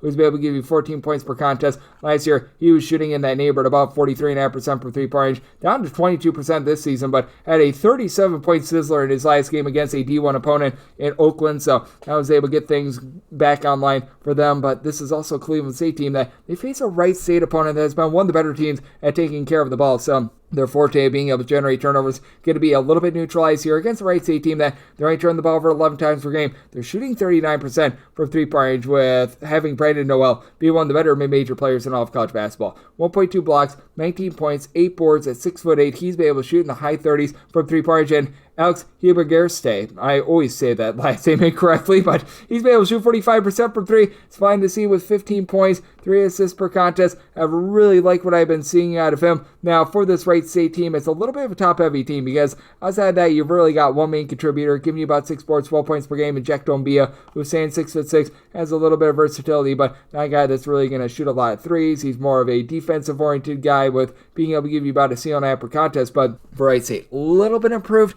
on the defensive side of things. I say that because they were well outside the top 300 in terms of points allowed on a per-possession basis. A season ago, and they've been able to really do a better job there, but for Cleveland State, they're going to allow you a lot of second chances on the glass. They do allow opponents to rebound about 31.7% of their missed shots. That's outside the top 300 nationally. As for Cleveland State, they do have Dylan Arnett, who's able to give you 8 rebounds per game, but outside of Arnett, you don't have a single guy in the roster giving you north of 5.5 rebounds per game. They've been able to get about 5.3 boards, 4.5 points out of Reese Robinson, but he's been a little bit in and out of the lineup himself. Should be good to go in this one, but has been very limited recently here as well. For Cleveland State, the 12.5 turnovers and the 31.5% three-point shooting has been relatively rough, and part of that is because they played against a non-D1 team, because against D1 opponents, that's even worse, though they do have a point guard that seems to be figuring it out, as they brought in from the transfer portal Abrima Adiba, who he was over at Coastal Carolina to begin his career. When he was at Coastal Carolina, was typically a 5 assists per game guy. He took quite a bit of time to be able to get going, but now has been able to give the team 8+ assists in each of the last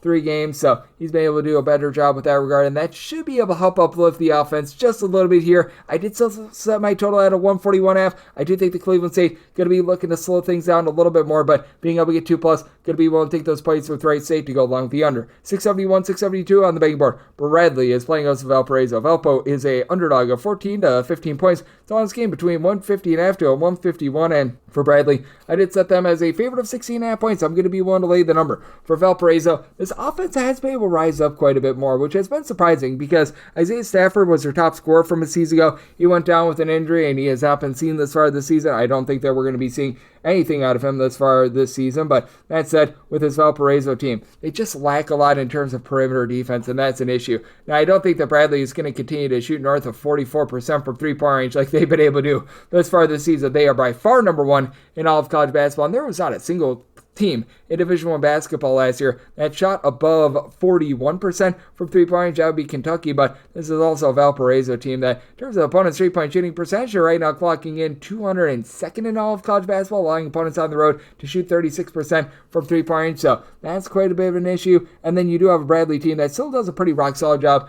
on the boards as well, as Valparaiso does have Cooper Schwieger supplying the team with 13 points, 7.5 rebounds per game, but Darius Hannah's done a nice job with his versatility. He's able to supply the team with 6 boards. He's been throwing in there 12 points, shooting 43.5% from 3, and as a matter of fact, for every single player on Bradley that is currently averaging north of 5.5 points per game, they're all shooting at least 42.4% from three-point range. It's just absolutely ridiculous. You've got Ahmet Janovic. He is not a guy that's shooting it from three-point range, but he's at 7'1", able give the team right around about 4 boards per contest. He's been seeing limited minutes recently. It feels like Bradley has won with a little bit of a smaller rotation, but they're able to go with a little bit more size with Corey Thomas, who's standing 6'10" as well. So they've got a lot of different options, and Thomas at 6'10" has been able to shoot about 37.5% from 3-point range as well. So I think that this is just going to be a tough matchup issue in general for Valparaiso. And for Valparaiso, you've been able to have some guys in the backcourt do a nice job of being able to dole it out. Jefferson De La Cruz Monegro has been able to give you 12.5 points, 2.5 assists, shoots in the mid-30s from 3-point range, and really do like what I'm seeing from a facilitation standpoint as well out of Darius Viero. He doesn't give you a whole heck of a lot of scoring, but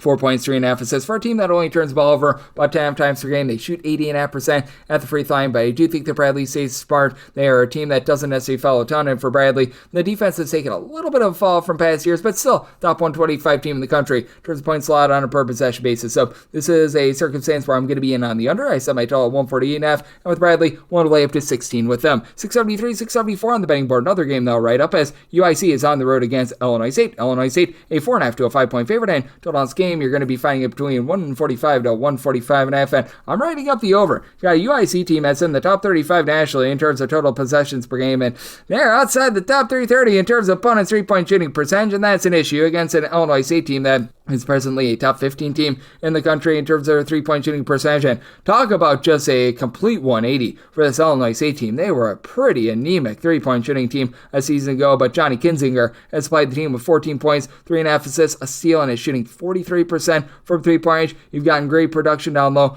Chase Walker at 6'9". He's actually shot 50% from three, albeit I think that he's only taken like 2 threes this year, but 15 points, 6.5 rebounds per game. The team is doing a good job of rebounding by committee. Each of their top 4 scores have been able to supply you with at least 4 rebounds per game. For UIC, I think that that's going to be tough to match up with, even though Sasa Sini has been able to give you 12 points, 7 boards. He's going to be the top overall rebounder in this game. But for UIC, additionally, they have been turning the ball over a little bit over 14 times per contest. You do have guys in the backcourt that do a nice job flowing good offense, as Javon Jackson, Ahmad Henderson. They've combined for a little bit over 23 points, 7 assists, and nearly 4 steals per contest. But Jackson is only shooting about 34.5% from 3 for UIC. They've actually been a much more efficient offensive team on the road rather than at home. They're averaging well north of 5 points more per 100 possessions on the road rather than at home, and they're a top 80 team in terms of points scored on a per possession basis when they are away from home as well. So that's a big benefit for them. And you just take a look at what the CIC team has done in their, shall we say, road and neutral court games. They've been able to get past the 75-point plateau, and I believe all but one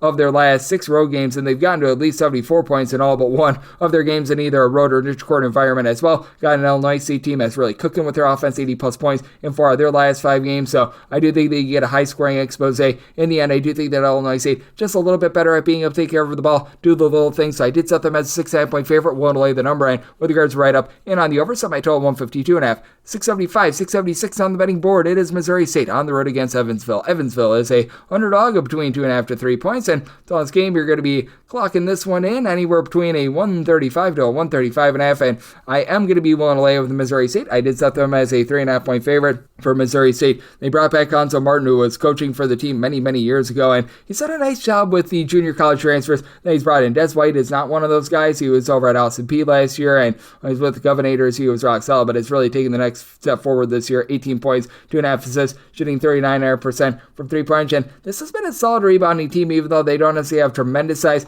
Jalen Hampton has come in as a junior college transfer, 9 points, 8 boards per contest, and then you've got Michael Osi Bonusu, who he comes in from the non-D1 level as well. He's been able to supply the team with about 7.5 rebounds per game, despite being just 6'4" for this Missouri State team. They're shooting 37.5% from 3. Need to clean up the 13 turnovers per game, and this has been a Missouri State team that has given it up from the outside, but with this Evansville team, they just have not been able to give you a lot offensively. They are well outside the top 300 in terms of points scored on a per possession basis, and they're 286th in the country in terms of points allowed on a per possession basis. Has been very much less than savory. Meanwhile, this Missouri State team, a top 200 team in terms of their defense, in terms of points allowed per possession. I recognize that's not necessarily like quantum and massive or anything like that, but it's not bad, and especially when you consider that this Evansville team just really doesn't have a lot of depth this season as well. Evansville has had to pick out a lot of talent from, shall we say, interesting places like the junior college ranks, internationally as well, like Gabriel Pizzato. He comes over from the NBA Academy, and he's originally from Italy. He's been the top scorer, giving you about 15.5 points per contest. Tayshawn Comer is a Eastern Kentucky transfer who's been the main facilitator. And Tanner Cuff are combining for about 6.5 to 7 assists per game. They're combining for 20 points per contest, and for Cuff, he's been able to give the team about 6.5 rebounds per game. Lone guy on the roster that's giving you north of 5 rebounds per game, so that's been a little bit less than savory. Evansville, one of the worst teams in the country at being able to give themselves second chances on offense. They're shooting 66% of the free throw line, and they're 355th in the country in terms of their three-point shooting percentage. That's less than tremendous. Other than Tanner Cuff, you really don't have a starter that's shooting north of 32.5% from three-point. You'd be able to get 37.5% out of Michael Day, but he takes less than a 3 per game. So I do think that for Evansville, really up against it. I do think that Missouri State going to be able to win from within, and do think that Missouri State finds a way to be able to get the job done. And what I think is going to be a little bit more of a slog of a game, I did set my total 135.5. I'm in on the over because I do think that when it's all said and done, you get just a little bit more late game fouling in this one. So I'm in on that over, and I'm going to be willing to lay with Missouri State. 677, 678 on the betting board. Oregon is going to be playing us Weber State. Weber State is a underdog of 21 to 21.5 points. Totals between 145 to 145.5, and I did set Oregon as a favorite of 23.5 points. So I'm going to be willing to lay the number for Weber State. They lose that heart and soul guy from a season ago, and they really have not been able to recover from it, as last year Dylan Mitchell was leading the team in points, rebounds, and assists, and Blake Stride has been able to do a relatively solid solid job. He's supplying the team with 15 points per game. Dyson Kaler down low, he's able to give you like 5-6 rebounds per game. He's able to be a relatively good piece down there, but I just don't think that they stand too much of an opportunity to be able to hang with someone like a Nate Biddle, who's been very versatile. He's able to shoot it from three-point range, hasn't shot it well from three-point range, but at 7 feet tall, you'd love to be able to have that versatility. He's been able to give the team about 14 points, 8.5 boards, a little bit over a block per contest. Now, for Weber State, I do think that the X factor can be Nigel Burris. He's staying 6'7". 2 seasons ago, when he was at Idaho, shot 45% for three. He's shooting 47.5% for three, and over the last 2 games, 29 points, 18 rebounds. So he's become a little bit more of a well-rounded player, but for Oregon, they're just so darn efficient with the ball. They're only turning the ball over about 11.5 times per game, despite being slightly up-tempo. Jackson Shell said he's not like some sort of a explosive scorer, but he's given out 3 assists less than a turnover per game, 10.5 points per contest. Keyshawn Bartholomew, TJ Bamba, they're both giving you about 10.5 points per game, with Bartholomew right now shooting 48% from three-point range. Brandon Angel has been able to shoot north of 40% from three-point range, and this has been a Weber State unit that has been very laggy with regards to their defense. Weber State traditionally a little bit of a slower tempo team, once again outside the top 225 in terms of total possessions per game, but currently they are 288th in the country in terms of points allowed on per possession basis. That does come with a caveat. They're actually allowing about 10 points more per 100 possessions when they're on the road rather than at home, but for Weber State, 338th in terms of opponents' three-point shooting percentage. Meanwhile, this has been an Oregon State team that has been able to do a relatively solid job in terms of their outside shooting defense. They're allowing opponents to shoot just 29% from three-point range at home. I do think that they cut off Weber State from the three-point arc. I do think that with Weber State having a little bit of top-heavy team, that's going to be hurting them and the offense as a whole when it comes to against D1 opponents, because they've been playing against non-D1 teams. It's been a little bit hit or miss. They have been able to get to at least 70 points in 3 of their last 4 games, but they've also really been giving it up as well. They have given up 70 plus in now 3 of their last 4 games against the D1 opponents that they have played. Meanwhile, this Oregon team has stepped to the plate with their defense. 61 points or fewer allowed in 3 of their last 4 games. So interesting circumstance here. Did set my total 145.5. Even though I don't think that's going to be a high possession game, I think you're going to see a lot of offensive efficiency. So in on the over and one to lay with Oregon. 679, 680 on the betting board. Another game that I wrote up as St. Thomas is on the road against UC Riverside. Riverside, and between a 1-point favorite to a 1-point underdog. So you've got a mix of them being a favorite and an underdog, depending upon your book total on this game, between 149 to 149.5. I say UC Riverside is 3.5-point favorite. Like them if you're laying 1, like them on the money line if you're getting them as an underdog. As for the St. Thomas team, they just really lack a lot on the glass. 290th in the country in terms of their overall rebound rate, and they've been able to do a nice job with their backcourt. They're starting to turn the ball over a little bit more than they have in past seasons, so that does have me a little bit tepid, especially with UC Riverside getting everything that they are out of Barrington Hargress. Hargress has been tremendous, being able to supply 19 points, 4.5 assists, shoots in the mid-30s from three-point for a Riverside team as a whole. They shoot 32.5% from the outside. This is a Riverside team that is outside the top 250 in terms of points allowed on a per-possession basis, but Joel Armitraden has been very good down low. 7 points, 6.5 boards, a little bit over a block per contest. He's been able to come on strong with 6+ boards in 3 of the last 4 games and 8 blocks in the last 3 games as well. You've also been able to feel like Moses with Isaiah Moses, giving you 3 assists, 10 points, shooting in the mid-30s from three-point range. And under the radar, the three-point shooting of Nate Pickens has been really good as well. He's been a guy that has been with the program for quite a few years. He's now shooting about 44% from three-point range. And on the flip side for St. Thomas, it's been all about Miles Barnstable and what he's been able to give you in terms of being a stabilizer. 13 points, a steal, not necessarily a great three-point shooter, but the guys below him and guys like Drake Dobbs, you've been able to have Kendall Blue, Carter Bajerke. These have been guys that have been able to shoot north of 42.5% from three-point range with Blue along Dobbs. They combine for 6 assists, 22.5 points per contest. So love what these guys have been able to bring to the table. It's been a little bit of a, shall we say, disappointing year for Ben now, but he's still giving you about 7 points, shooting 49% from three-point range. And for St. Thomas, this has been a top 35 team in the country in terms of points scored on a per-possession basis, but I do sense this Riverside team starting to tighten up with regards to their defense. In the month of December, they have given up fewer than 70 points in all but one of their games. Thus far, it has been a St. Thomas team that has really sped themselves up, by the way. St. Thomas last year was one of the slowest teams in all of college basketball in terms of total possessions per game. This St. Thomas team has gotten to at least 77 points in every single one of their games here in the month of December, and really outside the game that they played against UW Milwaukee, that and the Arizona State game are the only 2 games in which they have failed to exceed the 70-point plateau. So a very interesting circumstance here. I did set my total at 145.5. I do think that Riverside, a team that they themselves are a little bit slower, going to slow down the St. Thomas team. St. Thomas has to go from the Midwest out to the great state of California, so I do think that travel is going to be a little bit rough as well. So I do like this UC Riverside team. I wrote them up as a pick. They're now starting to flip to be a little bit of an underdog, so just like them on the money line, and I'm in on the under. 681, 682 on the betting board. Another game that I wrote up as Fort Wayne is on the road against UW Green Bay. Green Bay is between a 7.5 to an 8.5 point underdog. Total on this game are between 159.5 to a 160. It's open up at a 7. I wrote this up at 7.5, starting to flip to 8.5, and I still have quite a bit of value. I set Fort Wayne as a 12.5 point favorite. I'm going to be willing to lay the number. Word to the wise, you probably don't want to be backing teams who their head coach also is a part-time radio show host as well. That's not necessarily been too tremendous. And for UW Green Bay, right now they're dealing with an injury to Anthony Roy. Did not play in their last 2 games prior to Christmas. Sounds like he's going to be out for quite some time, and that's less than savory because he is the number 2 scorer in all of college basketball. You've been able to have in the backcourt for this Fort Wayne team, Jalen Jackson along with Rasheed Bello, really be able to lead the way. A combined 7 assists per game, 3.5 steals between the two of them. Jackson is your main man in terms of scoring, 18.5 points per game, while Bello has been able to shoot 40.5% from 3-point range. Cade Hadnot shooting 45% from 3. This is a Fort Wayne team that is in the top 10 nationally in terms of fewest turnovers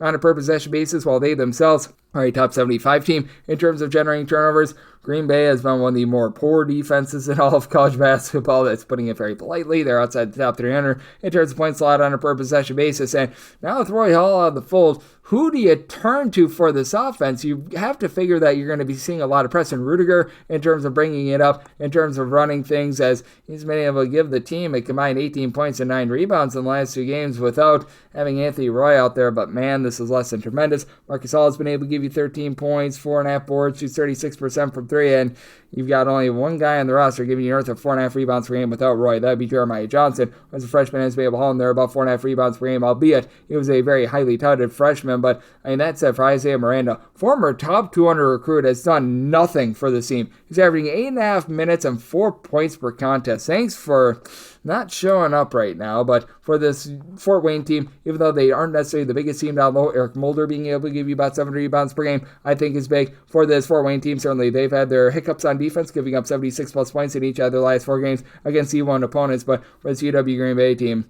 man, once again, a skid mark on the underpants of college basketball, having lost their last home game to Michigan Tech. I think that this is going to be a less than savory performance for them, which we're going to see a lot of scoring in. I set my total at 164.5. I'm in on the over, and I'm willing to lay up to 12 for Fort Wayne. 683, 684 on the betting board. Texas State is playing UT Arlington. The Mavericks, who find themselves as 5 to 5.5 point underdogs, and total on this game is between 149.5 to a 150.5. Set my total 149.5. This opened up at a 148.5. We're starting to get to a little bit of a point of no return. At the 150.5, I'm in on the under for Texas State. This is a team that's playing a little bit more up-tempo than they have in the past, but it's not like they're necessarily playing at warp speed. And for UT Arlington, this is a team that certainly has sped themselves up over the last few years as well. They're now about 125th in the country in terms of total possessions per game, but it's not like they're out of control with regards to their tempo. It's just been a case where they have not really been able to guard the 3-point line too much, as for UT Arlington, they're allowing opponents on the road to shoot about 35% from 3-point range. This is a Texas State team that they themselves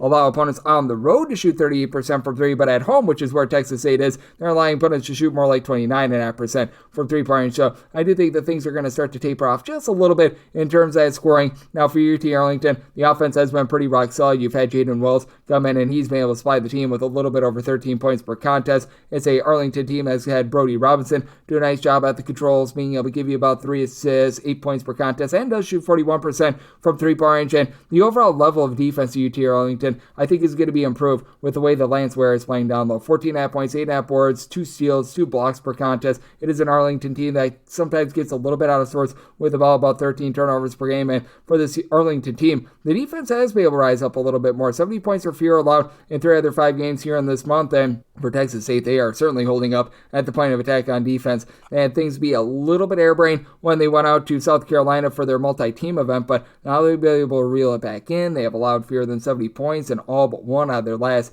6 games, and you've been able to have Caden Gums do a nice job just running clean offense. 14 points, 4 assists. He's been able to shoot 40% from 3-point, so like his overall game, Tyrell Morgan has been able to give you about 7 or so rebounds per game, and for Texas State, they're going to have a little bit of a tough time with Lance Lance Ware, but Tylen Pope, who comes in from Tulane, 14 points, 6 boards, block and a half, shooting in the mid-30s from three-point range. These guys have been rock solid. And for Texas State, they are shooting about 39.5% from three-point range. You'll be able to get some nice contributions as well out of Christian Turner down for 7.5 points, 4.5 boards. He has come in from Troy, and he's been able to give this team some nice versatility as you've got overall quite a bit of, shall we say, depth now with regards to the Texas State team because they were without Colton Benson for the start of the season. He missed the first 7 or so games. He's a proven really good free throw shooter. He shot like north of 90% the free throw line 8 seasons ago. Dylan Dawson is back after he was one of the team's top scorers 8 seasons ago, though he's dealing with a little bit of an injury, probably going to be out of the fold for this game as well. But I mean, even if he's out, that still gives you pretty much 8 different options that are averaging at least 7 points per game for the team. So I do think that Texas State has a little bit more depth in this spot. I did set them as a 5.5 point favorite, so here at the 5, that's a max I'm willing to lay, but I'm going to be willing to lay it. And now that we're getting up to a 150 or higher, in on the under. 685, 686 on the betting board. Purdue is going to be playing us at Toledo. Toledo is an underdog of 21 points, and your total on this game, 155.5, and I did set this line at a 24.5. I'm going to be willing to lay with Purdue. I recognize that this year has been a little bit less than savory for Purdue. Purdue is currently finding themselves outside the top 50 in terms of points scored on a per possession basis, but they've been always much better when they've been in Mackey rather than when they've been on the road. And for Toledo, this offense has just fallen completely off the map. Against Division I teams, they have scored 52 points or fewer in 3 of their last 4 games. And this is not the Toledo team that we all know and love. And for Toledo, they are very much based around 3-point shooting, and 34.5% 3-point shooting for a lot of teams is not bad, but for Toledo, that's just not enough. They don't turn the ball over a lot. They're only turning the ball over about 9 times per contest. You've had a few guys be able to do a nice job giving you double figures. Sonny Wilson has been able to lead the way with 15 points, 4.5 boards per contest. Javon Simmons, who's the main guy back from last season, he's been able to be versatile at 6'7". He gives you 2.5 assists. He throws in there 11.5 points, 4.5 rebounds per game, but not a guy that's really going to pop it from 3-point range. And then for Purdue, you've had Braden Smith be so versatile and be able to really stuff the stat sheet for the team, albeit he's been turning the ball over perhaps a little bit more than what you'd like with 3 turnovers per contest, but 13 points, 4.5 boards, 8.3 assists per contest. That's a top 5 mark in all of college basketball, all while shooting north of 40% from 3-point range. And for everything that has happened with Purdue this season, Fletcher Lawyer has still been great with regards to popping in from 3. He's a nice off-the-ball guard. He's able to give you 13.5 points, shooting 45.5% from the outside. Trey Kaufman, ran down low, has been able to give you about 6.5 rebounds per game. Purdue not the same rebounding team that they were a season ago because, well, when you lose Giant of the Year Zach Edey, that's just going to happen to you. But, for Kaufman, Ren, he's still been able to supply the team with 18 points per game. This is still a Purdue team that's a top 25 team in the country in terms of 3-point shooting percentage at 39.5%, going against a Toledo squad that, as per usual, this has not necessarily been the world's greatest defense for Toledo. They're allowing opponents to shoot about 34.5% from 3, which 223rd in the country is actually an improvement for them. But I do think that for Purdue, after taking rough losses against Texas A&M and Auburn, they're going to be able to pop off with their offense, as this has been a Purdue team that has been held to 70 points or fewer 3 of their last 4 games. Do think that this is where they truly ignite against a Toledo team that that they're looking to find their offensive footing as well. Did somebody total 154.5. Purdue not necessarily a super duper up-tempo team, and again, this Toledo team just not what they have been on offense in past years. So I'm willing to lay it with Purdue, and I'm going to be in on this total under 687, 688 on the betting board. Michigan is playing us to Western Kentucky. Western Kentucky is an underdog of 18 to 18.5 points. Totals between 158.5 to 159. This opener was 17. I thought that the opener was pretty close. I set my number at 16, so I'm going to be willing to take those points with Western Kentucky. I've just really been impressed by this entire Conference USA, as all the teams in that conference have been relatively rock solid this far this season. And for Western Kentucky, you've got a lot of guys that are back from last season, despite the fact that they had the coaching change to Hank Paloma. Don McHenry has been your main man with 18.5 points, 2 steals, shooting 36.5% from 3. And overall, Western Kentucky shoots 37.5% from the outside. They've cut down on the turnovers from a season ago. They're able to generate about 9 steals per game as well. And that's the biggest thing with this Michigan team. Michigan outside the top 310 in terms of turnovers on a per possession basis. They've looked a little bit better in the last few games, especially that game against Oklahoma, which I would argue that they should have won that game. There's no doubt about it. Vladislav Golden has really come into his own. Felt like he was a little bit more muted towards the beginning part of the season, but he and Danny Wolf have really been able to find their sea legs with Golden. 13.5 points, 6 boards, 2 blocks per contest. Wolf, he's averaging a double-double, 12 points, 10 boards, a block and a half per contest. Sometimes I would argue he does a little bit too much from the perimeter, though, because he is turning the ball over over. Darn near 4 times per contest. Roddy Gale, Trey Donaldson both give you about 12.5 points per game. And for Donaldson, he's shooting a little bit north of 40% from 3-point range. Do like to see that. Will Shetter, last year he shot north of 50% from 3. He's at 44% this season. He's been pretty rock solid. And this Michigan team does not really have too many issues on offense. It's the turnovers and then really not a lot else. But this has been a Michigan team that sometimes can be a little bit suspect in terms of their defense. They have been outside the top 50 in terms of points allowed on a per possession basis. And this has been a Western Kentucky team that, despite the fact that they play very fast, this has been a defense that's really been able to hold up at the point of attack. Their Murray State game went to overtime. So if you're looking at regulation and regulation only, this team has given up 71 points or fewer in all but one of their games thus far this month. So I do think that this might be a little bit of a lower scoring game. I still do think that you get plenty of points. I set my total at a 160, so I'm still in on the over, but I do think that for Western Kentucky, they might dial things back just a skosh, and I do think that for Michigan, they continue to be very efficient on offense. They have gotten to at least 85 points in each of their last 4 games, so in on the over, and I'm in on the points with Western Kentucky. This is the last game on the normal Las Vegas betting board before we hit the extra game, 689, 690 on the board. It is North Carolina. They're on the road. They're playing against Campbell. For Campbell, they are 27 to 27.5 point underdogs. So this game is 155 to 155.5. For North Carolina, I did set them as a 27.5 point favorite. The 27 is the max I'm willing to lay, but I'm actually looking at the first half in terms of North Carolina games right now, and I'm just going to fade them in the first half until I see otherwise. I do not have a first half number as I am recording this podcast, or else I would pass that along to you, but I have to figure that that's going to be double figures. And for North Carolina, they are the one team that I really have to do this with because I have no idea how to explain it. I have no idea why it's happening, but this is a team that when they are in the first half of games, they are just not executing whatsoever. And then in the second half of games, they look like the Monstars. Like right now for North Carolina, they are getting outscored in the first half of games by an average of 2.8 points per game. That is 232nd in all of college basketball. And then you look at their second half margin. They're not quite on par with Auburn or anything like that, but they're outscoring teams in the second half of games by an average of 9.4 points per game. That is more than an 11-point swing.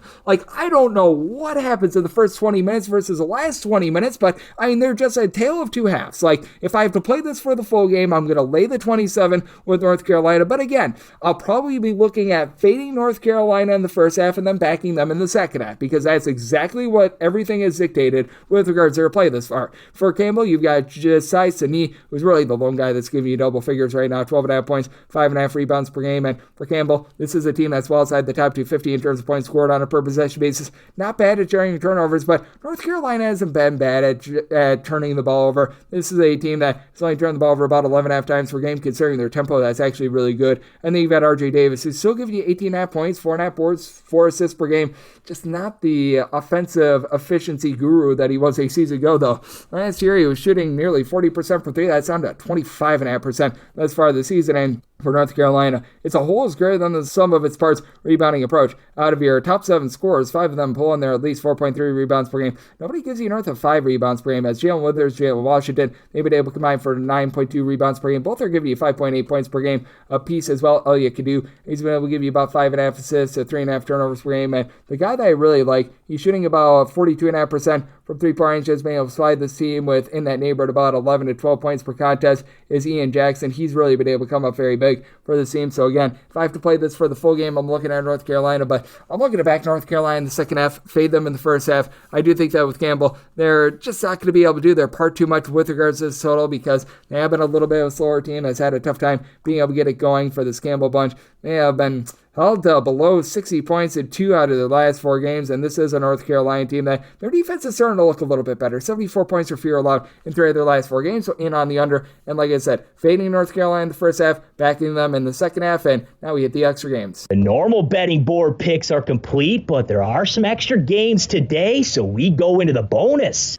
3 of 6-5-33, 3 of 6-5-34. Northwestern St hits the road to face off against Texas. Texas is back to being a sizable favorite of 26 points. Totals between 137.5 to a 138, and set Texas as a 26.5 point favorite. Not willing to go any further than this current number, but I'm going to be willing to lay it with Texas. This bunch has been able to do a really nice job of being able to execute on offense, and getting back Tremont Mark, I think, is going to be very big for them. And they can do go up against a Northwestern State team that has some guys that have played at a higher level, like Addison Patterson. He's a former top 100 #1 recruit of Oregon along with Nevada. He's been able to supply the team at 6'7" with 12.5 points, 5 boards, 3.5 assists, shoots about 31.5% from 3-point range, but I just don't think that they stand a chance against the freshman sensation and Trey Johnson, who's been able to supply 20 points. He's shooting north of 40% from 3-point range in Texas, one of the cleanest offenses in all of college basketball. Top 25 in terms of points scored on a per possession basis, only 8.8 turnovers per game. And Arthur Kaluma, say what you will about his time at Kansas State, he has been good for the team. 14.5 points, 8 boards, shooting north of 50% from 3-point range. Jordan Pope has been able to come on strong since coming on over from Oregon State, shooting 43.5% from 3. He busted out just before Christmas as well.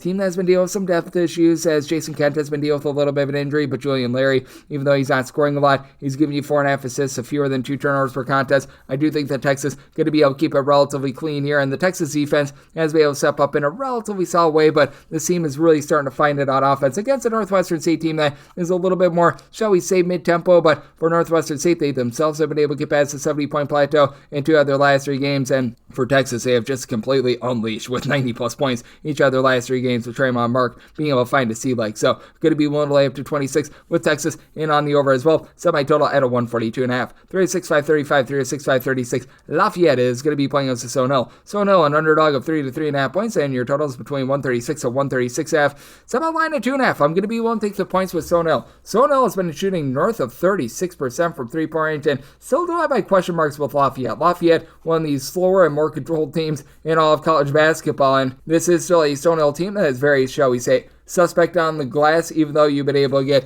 a little bit more down low out of some of these guys. It is a Lafayette team that has Justin Vanderbond, who should be able to win that battle down low. He's been able to supply the team with at 7 feet tall, multiple blocks per contest over the last 2 seasons, giving you 5+ rebounds per game, but I love what I'm seeing out of Todd Boronga, who's been able to give you about 6 boards, 12.5 points at 6'7". He's been able to shoot 50% from 3-point range this season, albeit not necessarily on the highest volume of 3-point shots, but he's been able to do a nice job with that regard. For Stonehill in the backcourt, it's been massive that they brought in Joshua Morgan, who's been able to give you 14 points per game and has someone that's able to feed him the ball. As Amir Nesbitt, he enters from Hampton, and he's been able to do a nice job in terms of being a pass-first guy. Only about 8.5 points per game, but 3.3 assists. Team as a whole shooting about 38.5% for 3-point range, and each of your top 4 scorers shooting at least 37.5% from the outside. Again, with this Stonehill team, in terms of their overall rebound percentage, 332nd in all of college basketball, but Lafayette is 320th, despite the fact that you do have the big man in Justin Vanderbond, albeit Vanderbond has missed a few games as far as the season, but for Lafayette, the team really doesn't excel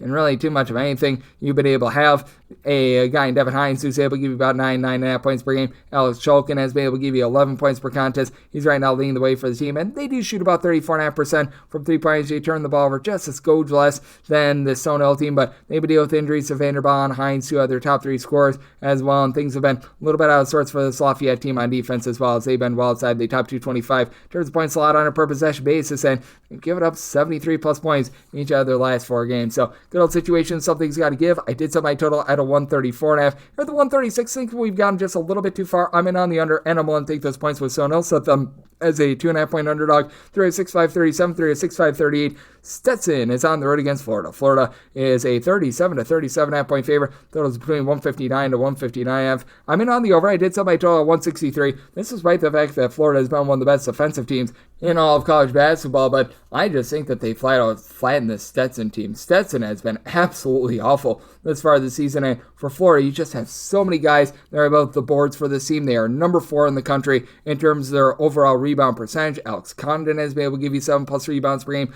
Thomas Haw is able to give you about 6 or so boards per contest. Sam Alexis, 7 points, 4.5 rebounds per game. You just go down the list. I think you got Will Richard, Elijah Martin combining for 29 points per game. Both of these guys give you 5+ rebounds per game. They combine for about 5.5 assists per game. It's not even like this Florida team has been an amazing 3-point shooting team. They're shooting about 34.5% from the outside, but Stetson going to allow you so many opportunities at second chances, and they're going to allow you a lot of clean looks to start with. As Stetson right now 319th in the country in terms of their overall rebound percentage, and in terms of points allowed on a per possession basis, Stetson 353rd in all of college basketball. They're not doing a great job of being able to guard the arc to save their lives. Jordan Wood, who began his career career over at Howard. He's 6'9". He's been able to give the team 12 points per contest, only shoots about 29% from three, but has some versatility. Mekhi Ellison has been able to supply 14 points, 2.5 assists per game, but this is a Stetson team that last year made the NCAA tournament, lost pretty much their top 4 scorers from the season ago. They've been really trying to pick up the pieces, and for Stetson, well outside the top 250 in terms of points scored on a per possession basis as well, because they've been turning the ball over about 14.5 times per game. This team has gotten completely flattened on defense,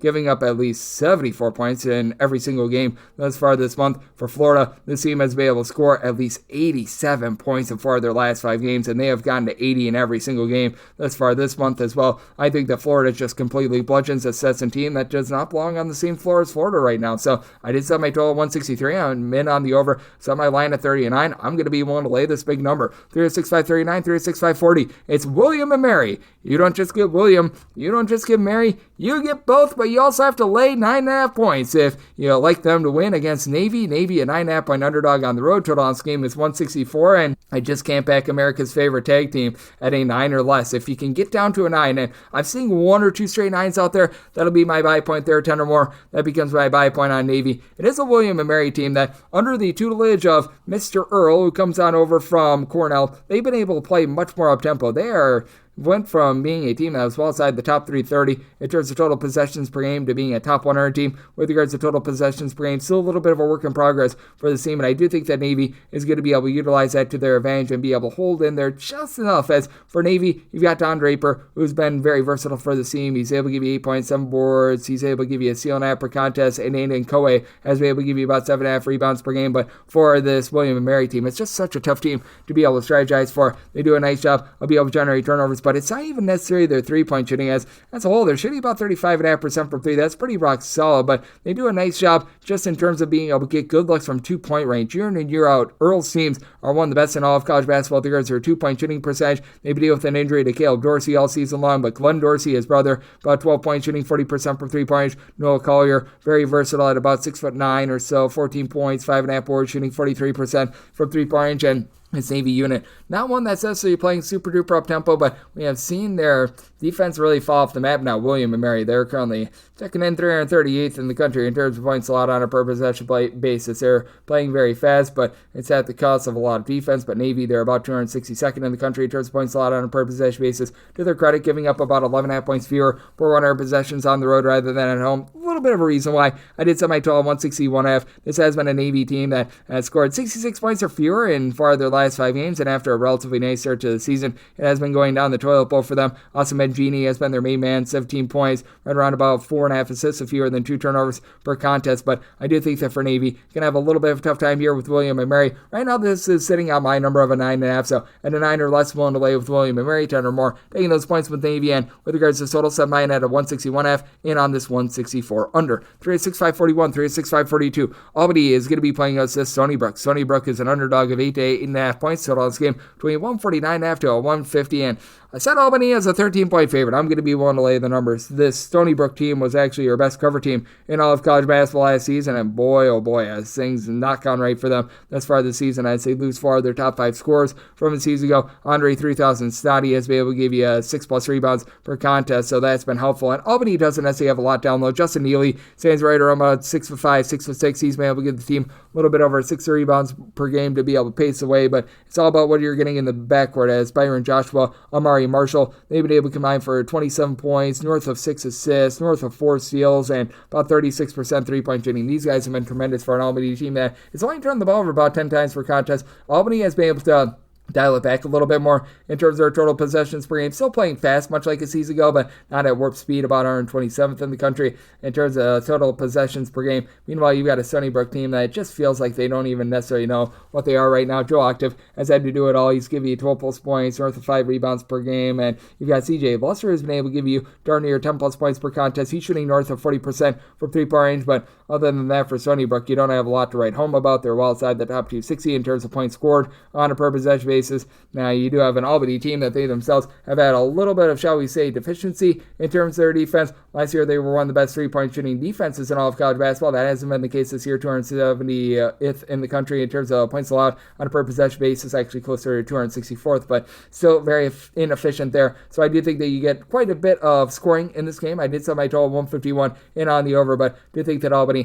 going to be able to do a solid job inside. I think that their backcourt just so much better than the Stony Brook team, so did set my total 151 in on the over, and one delay with Albany did set them as a favorite of 13 points. Through a 6-5-43, through a 6-5-44. Georgia is going to be playing us to South Carolina State. South Carolina State, an underdog of 24 points, and your total, that is between 142 to 142.5, and did set my total 147.5. I'm in on the over. Georgia's been one of the top teams in all of college basketball in terms of points allowed on a per possession basis, but I also do think that this offense is going to be getting going a little bit more as well. For Georgia, the biggest view for them has been the turnovers. They've been turning the ball over about 14 times per contest. I did set my number at a 23.5, so now that we're getting to 24, it's just gone a little bit too lofty, as South Carolina State has really been using a lot of depth. They utilize more than 10 guys for north of 11 minutes per contest, so they are able to go very deep with that regard. And for Georgia, Asa Newell should be the best player out there on the floor. He's been able to supply the team with 15.5 points, throwing in their 6.5 boards per contest. But I like what I'm seeing out of Drayton Jones on the flip side for South Carolina State as well. Has been really good on the offensive glass.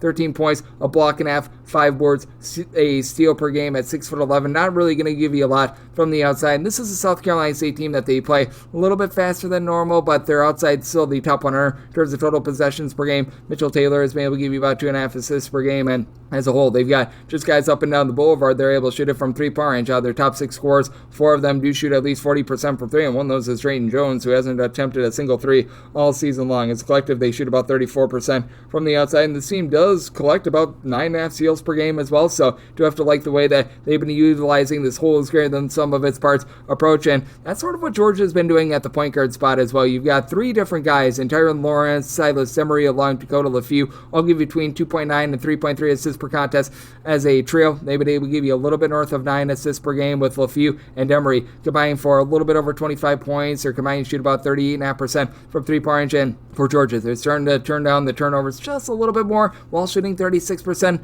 from 3-point range. So I do think that you're going to see a little bit of an offensive uptick here. And for South Carolina State, it has been a defense that has been pretty rock solid recently. They've given up 70 points or fewer in each of their last 4 games, but you've also got a Georgia team that's starting to hit mock turbo with regards to their offense as well. 80 plus points in 3 of their last 5. So do think they get a little bit more of an up-tempo game. I'm in on the over, set my total 147.5, and here at 24 plus, won't take those points with South Carolina State. 3-6-5-45, 3-6-5-46. Minnesota is going to be playing against Morgan State, and Morgan State is an underdog of 21 points. Your total on this game is 145.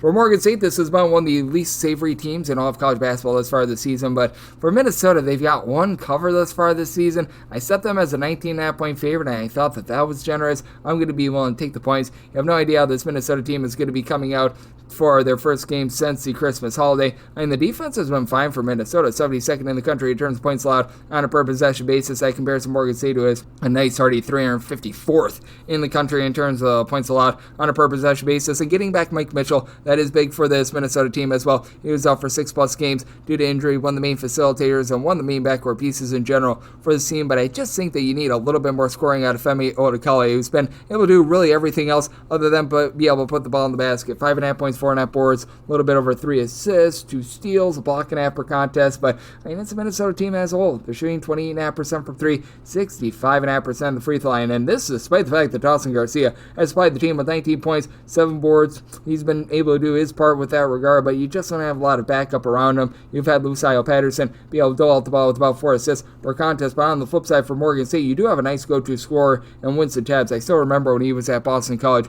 he was a nice double-figure scorer in the ACC many years ago. He was costed due to injury, but you've been able to get a little bit more help from him. Cameron Hobbs has been able to give 10 points, shoots about 33% from 3-point range. Will Thomas has been able to supply the team with 12 points after he shot only 20% from 3 last season. He has been able to see a nice rise with that regard, throwing in there a pair of assists as well, but it's been very inconsistent. Last 5 games has scored 32, 19, 7, 27, and 2 points. So that's been a bit of an issue for Morgan State, along with their 14.5 turnovers per game. But they're facing off against a Minnesota team that they really don't force the issue with regards to generating those turnovers. You have a Morgan State team has given up 99 plus points, and I'm not even kidding here, in 3 of their last 4 games, but Also have a Minnesota team that just has had such a tough time being able to get points up on the board as well. This is a Minnesota team that they've been able to exceed the 70-point plateau since opening night when they got 80 points against Oral Roberts just 3 times, and one of those times was against Fairleigh Dickinson, and scoring 74 points against Fairleigh Dickinson, honestly, not too impressive. So I did set my total 141.5. I'm in on the under, and I'm going to be willing to take the north of 20 here with Morgan State. 36-547, 36-548. High point hopes to not be at a low point. They're playing us in Norfolk State. Norfolk State, an underdog of 10 points, and your total on this game, it is 146. Did set my total at 145.5, so just barely in on the under. It is a high point team that doesn't necessarily play super duper up tempo, and for high point, last year they weren't necessarily too efficient on the defensive side of things. They've been a little bit better there. Top 135 team towards point slot on a per possession basis. In Norfolk State, year in and year out, typically they're a pretty solid defense.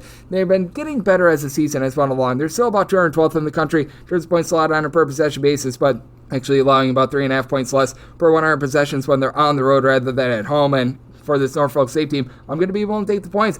I did set them as a 7.5 point underdog because with Jocelyn Bodu, still a rock solid player down low, still doing a nice job dominating the glass, but last year he gave the team about 2 blocks, 7 points, 9.5 rebounds per game. That's down to 4.6 half boards and 1.5 blocks per game. He just hasn't been as effective this season. You have to like the fact that Demarion Williams, who began his career out there in the Big South, went to Texas Tech for a little bit of time. He's been able to reacclimate himself right back into this conference, 15.5 points, shooting 48.5% from 3-point range. But Chase Johnson, what has happened with him as he had his first night be his best night. The opening night was able to give the team against Coppin State 31 points, has had 11 points or fewer in every single game ever since then. Kezikifa has been able to give you about 14 points per contest, but this is not the same high point team that we saw last season. Last season, this was a top 30 team in the country in terms of points scored on a per possession basis, and it's not to say that they've been awful with regards to their efficiency or anything like that, but just hasn't quite been there the way that it was a season ago. And this is a Norfolk State team that, while they've taken a little bit of a setback in terms of their defense,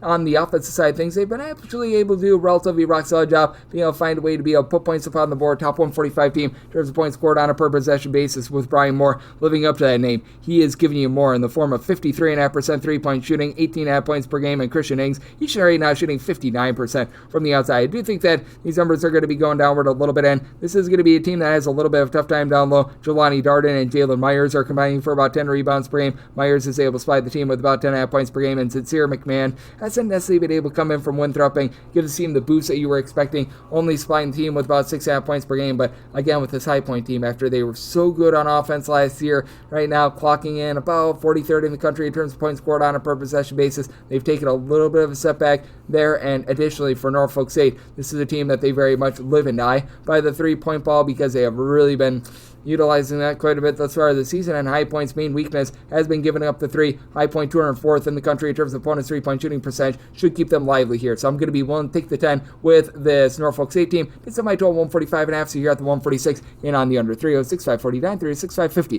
Marist is playing us Binghamton. Binghamton does find themselves as a underdog of 8 points. So on this game, it is 128.5 to 129.5, and I did set my line at a 4.5. I'm going to be willing to take the points with Binghamton. For Binghamton, recognize that this team does have some deficiencies with regards to their interior defense. Binghamton has actually been really good at guarding the three-point line. Top 75 team in all of college basketball with that regard. And Marist is typically a really good two-point shooting defense. Not so good at being able to guard the arc. Marist right now 214th in the country in terms of opponent's three-point shooting percentage. So they very much have been living up to that billing. And for this Marist team, they've been able to find a few guys who've been able to bust out, despite the fact that they really still don't have a ton down low, which I find to be a little bit befuddling in that they do such a good job, again, of being able to guard the two-point shots, but you don't have a single guy that really gives you north of 6 or so rebounds per game. This is a Marist team that currently is outside the top 155 in terms of opponent's two-point shooting percentage, while Binghamton more around 136th, and Timu Chenery has been very good for this Binghamton team. He's been able to supply the team with 14 points, 5 boards, 3 assists, shooting 37.5% from 3, and Binghamton is shooting 39.5% from the outside. They really need to cut down on these turnovers, right around about 14.5 turnovers per game, but Ben Kella in gold, he's been as good as gold from 3, shooting 43.5% from 3, 11 points per contest, and then have a north of 50% three-point shooter in Chris Walker at 6'6", is supplying 12.5 points, 4.5 boards, 2.5 assists per game. It is a little bit of a top-heavy team, but when you're able to get right around about 10 rebounds per game out of Gavin Walsh, that's big for the team as well. Again, going up against the Marist team that Josh Pasquarelli, who's been able to give you 18 points per game, and Marist has really been able to rise up with their three-point shooting. A lot of people, unbeknownst to them, they were a pretty rock-solid three-point shooting team a season ago, shooting about 33.5% this season with Pasquarelli, shooting north of 44% from the outside. You've been able to have Jaden Doherty be able to give you 7 points, 6 boards, a little bit over a steal per game, but Marist still not necessarily a team that's going to generate a whole bunch of turnovers. That's going to be big for Binghamton, being able to maintain things, be able to stay relatively steady as Binghamton comes in on a 6-game win streak, and defense has really been able to ratchet up as well. One game in which they've given up north of 70 points in this month was a game that went to overtime against Lafayette. Meanwhile, you've got a Marist team that's starting to bat down the hatches with regards to their defense as well. They've given up 66 points or fewer in regulation in 3 out of their last 4 games, with one of those games coming against UMBC. So I do think that this is going to be a lower scoring slog. I think that Marist is getting back to their roots, and Binghamton is going to turn the ball over a ton, but for Binghamton, I do think that their three-point shooting and rebounding keeps them in this game, so my line at 4.5. I'm willing to take those points with Binghamton, and I'm in on the under. 3 at 6.551, 3 at 6.552. It is Boston U on the road against Maine. Maine hopes to not get Mained as a 3.5 to a 4-point dog, and your total on this game, it is 132, and with Boston U, I did set them as an underdog of 5.5 points, so I'm going to be willing to lay with Maine. Maine has been one of the better teams in all of college basketball generating turnovers. Maine, as per usual, just has not been a team that has been able to hit a lot of those outside shots, but when you do have a guy in Kellen Tynes who's able to just dominate the floor, 3 steals, 5 assists, 12 points per game, that is big for Maine. They are up to shooting about 80.5% of the free throw line, so even though they only shoot about 32.5% from three-point range, they do a nice job getting to the charity stripe with Keon Burns supplying the team with 6.5 boards, 12.5 points per game. AJ Lopez has been your main scorer with about 14 points, shooting 42% from three-point range. And Christopher Mantis, the transfer from Appalachian State, shooting north of 40% from 3. Good 6'6" versatility out of him. And then for Boston U, they've still been without a lot of their main guys from a season ago. They've been dealing with a few injuries, as Otto Landrum has been dealing with an injury. He is just now getting back in the 4 games that he's played. He's only averaged about 16 minutes per contest. Last year was averaging north of 5 boards per contest. This year right around about 3.5 rebounds per game. They've only seen 1 game thus far this season out of Ethan Owusa. I was hoping we'd see a little bit more as he was supplying the team with about 7.5 points per game. Has been out really since opening night. That means that Miles Brewster, Caron Alexander, who have been able to combine for 24 points per game. They've had to be your main guys, and for Boston U, it's much improved with regards to the three-point shooting. They're shooting 35.5% from distance, still outside the top 240 in terms of points scored on a per possession basis, though, because they're turning the ball over 14 times per contest, and this is not some sort of a warp speed team. 322nd in all of college basketball in terms of total possessions per game. This is the main team that they themselves like to dial it back, 282nd in the country in terms of total possessions per game. Now, to the credit of Boston U, they do a relatively rock-solid job down low, top 150 team in terms of points allowed on a per possession basis and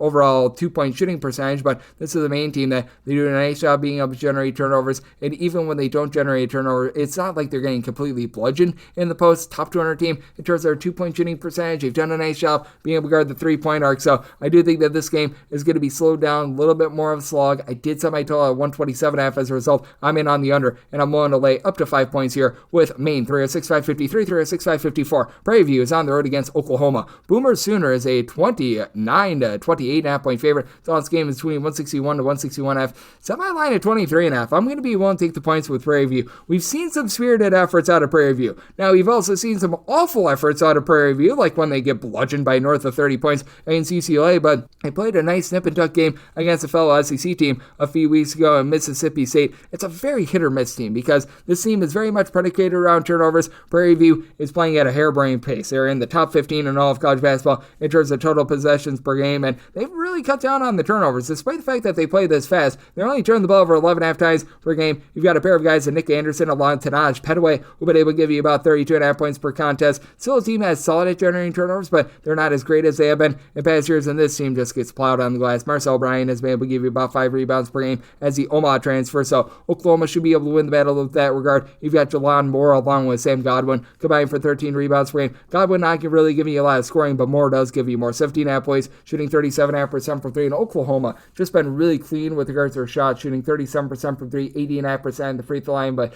I do have a little bit of fear of Jeremiah Fears and his turnovers. He's been turning the ball over darn near 4 times per contest, so that's a little bit of an issue. It is an Oklahoma team that is still solid with regards to their defense, but you can tell that they've been slipping a little bit from a season ago in terms of points allowed on a per possession basis. This Oklahoma team, they're clocking in more around about 66th in the country. With this regard, you still have quite a few guys that are able to give you some nice versatility, like a Glenn Taylor Jr. He's saying 6'6", 6.5 points, right around about 3.5 rebounds per game. And Duke Miles has been able to shoot 45% from 3-point range, but Prairie View just gives that a little bit of a different look. It's been much more effective recently, and for this Prairie View team, they've been able to get past the 75-point plateau in 3 of their last 4 games. So I do think that this is going to be a little bit of a frenetic game. You also do have them coming in off of a 64-46 game as well, so this has been a little bit of a random team. That said, I do think that Oklahoma team has been able to exceed 80-plus points in each of their last 4 games. Certainly does so, and then some in this game. So I did set my total at a 163.5 in on the over, and I'm willing to take 24-plus here with Prairie View. 3-6-5-55,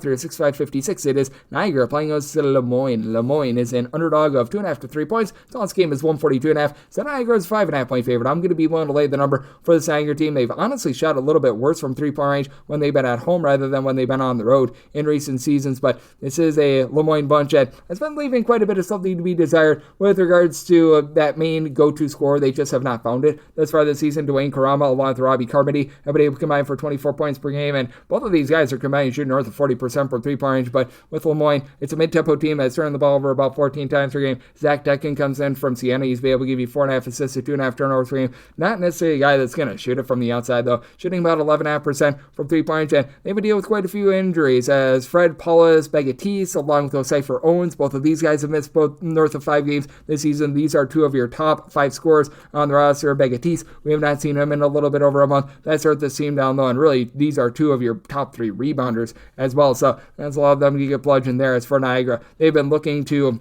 Odome Aldun to be able to take things over down low after they lost a 7-footer in Heartland Obiana in the transfer portal in the offseason. He's really been the lone guy that's been able to give you north of 5.5 rebounds per game. Though Jalen Martinez, who comes in from UC Riverside, about 5.5 boards, a little bit of versatility, but doesn't necessarily pop it a lot from 3. But Aldun, he's been able to give you 11.5 points, throws in there a steal per game, shooting in the low 30s from 3. But Niagara as a whole, they shoot 35% from 3. They don't turn the ball over a ton. They don't beat themselves, about 11 turnovers per game. They shoot north of 75.5% at the free throw line, and the Valparaiso transfer in Jahari Williamson has been a big reason why. Shoots 41% from 3, 10.5 points per game with Le Moyne guarding the way that they are, and it's not great to say the least. I think that that's going to be a little bit less than savory. This is a Niagara team starting to get a little bit more online in terms of their defense. They're still outside the top 225 in terms of points allowed on a per possession basis, but this is a unit that has given up fewer than 70 points in 5 out of their last 7 games, so I do think that they're going to be able to control things a little bit more in this game. So I total 141.5. As a result, I'm in on the under, and I'm going to be willing to lay up to 5 with Niagara. 3-6-5-57, 3-6-5-58. SMU is playing us at Longwood. The Lancers find themselves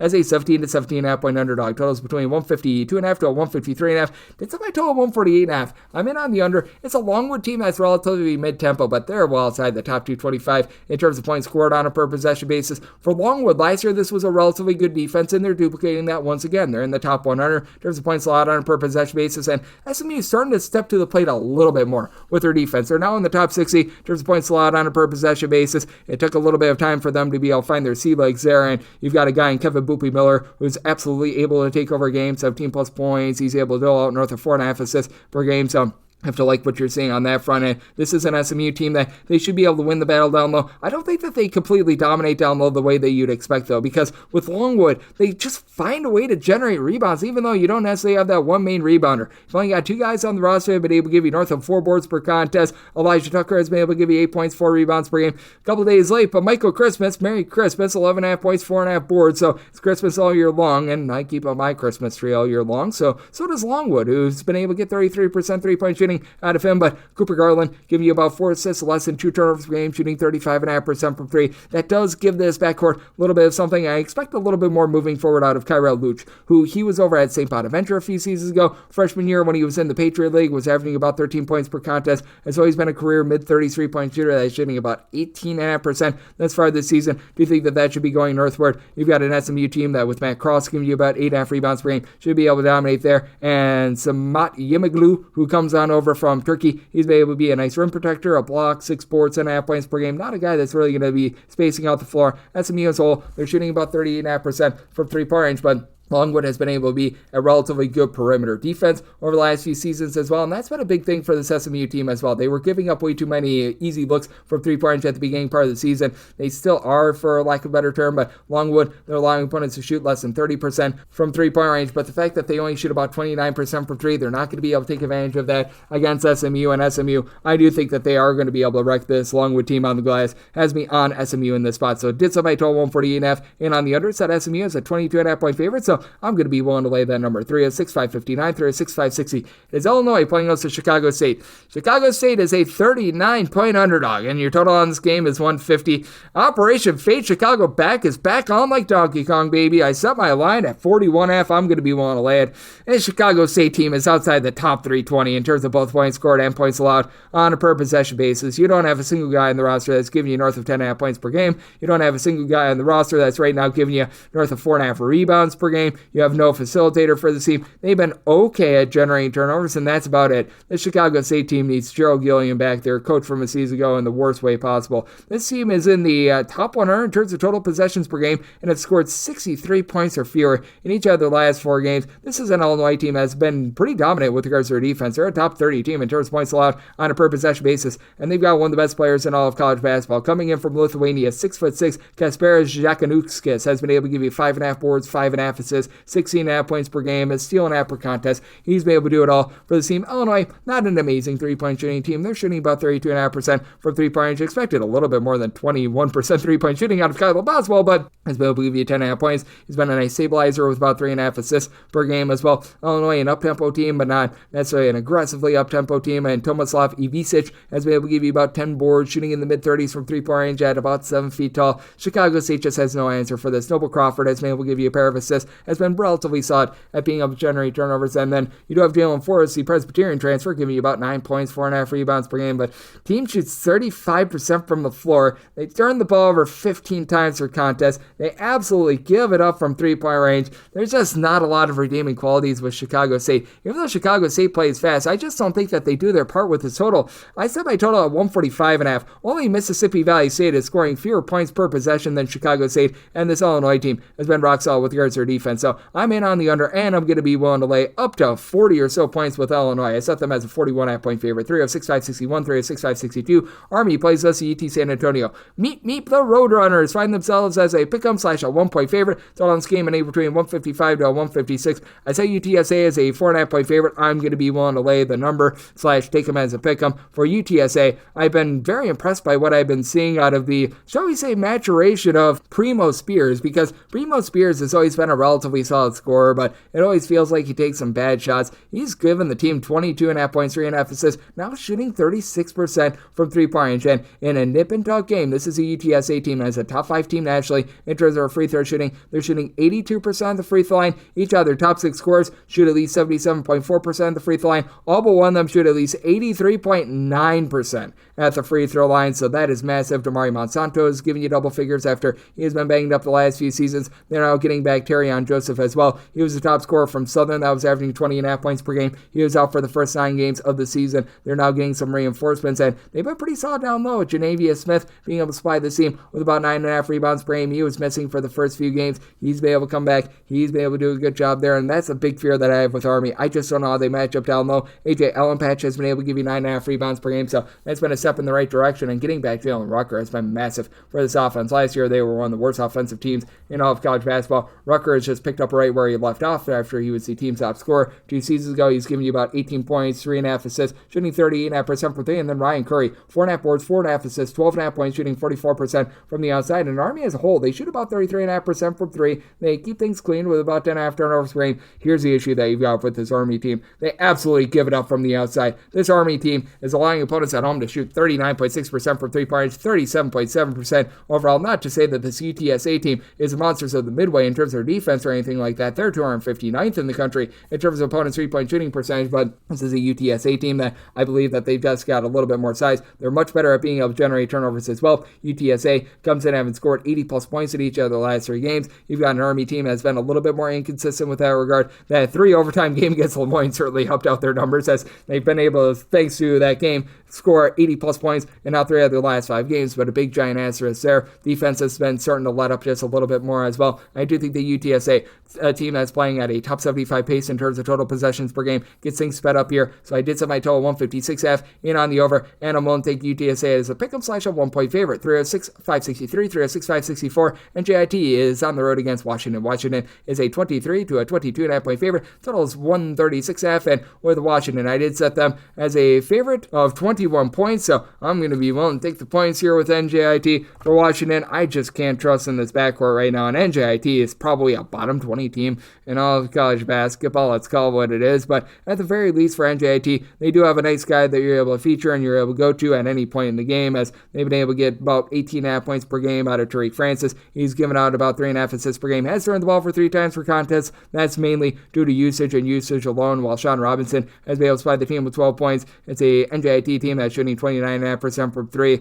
They're turning the ball over 13 times per contest. They're well outside the top 250 in terms of points allowed on a per possession basis, but with Washington, you've got great support trying to do a little bit of everything for the team, and I mean, if you take a look at him, he's been fine. 14 points, 9 boards, 3.5 assists, 2.5 steals per game. I know that there's a lot of Washington faithful getting in on him, but I mean, you have to blame the backcourt right now as well. You've had Mekhi Mason be able to pick it up a little bit more, 9 points per contest, shooting 35.5% from 3. Been liking what I've been seeing out of him recently. Tyler Harris, who comes in for Portland, 14 points, 6 boards, nice versatility at 6'7" or so. He's able to pop up from 3, and Zoom Diallo, 10.5 points per game, but you need a little bit more out of Zoom, in my opinion. Washington turned the ball over about 12 times per contest, and they shoot 62.5%. The free throw line, they're shooting less than 33% from 3-point, and they're doing this all while being well outside the top 125 in terms of points allowed on a per possession basis. Washington, to their credit, they've done a nice job of cutting teams off from the 3-point arc at home. They're allowing opponents to shoot only about 25.5% from 3-point range, so that's been a little bit of credit to them. And NJIT is actually a top 40 team in terms of opponents' 3-point shooting percentage, but I do think that both of these are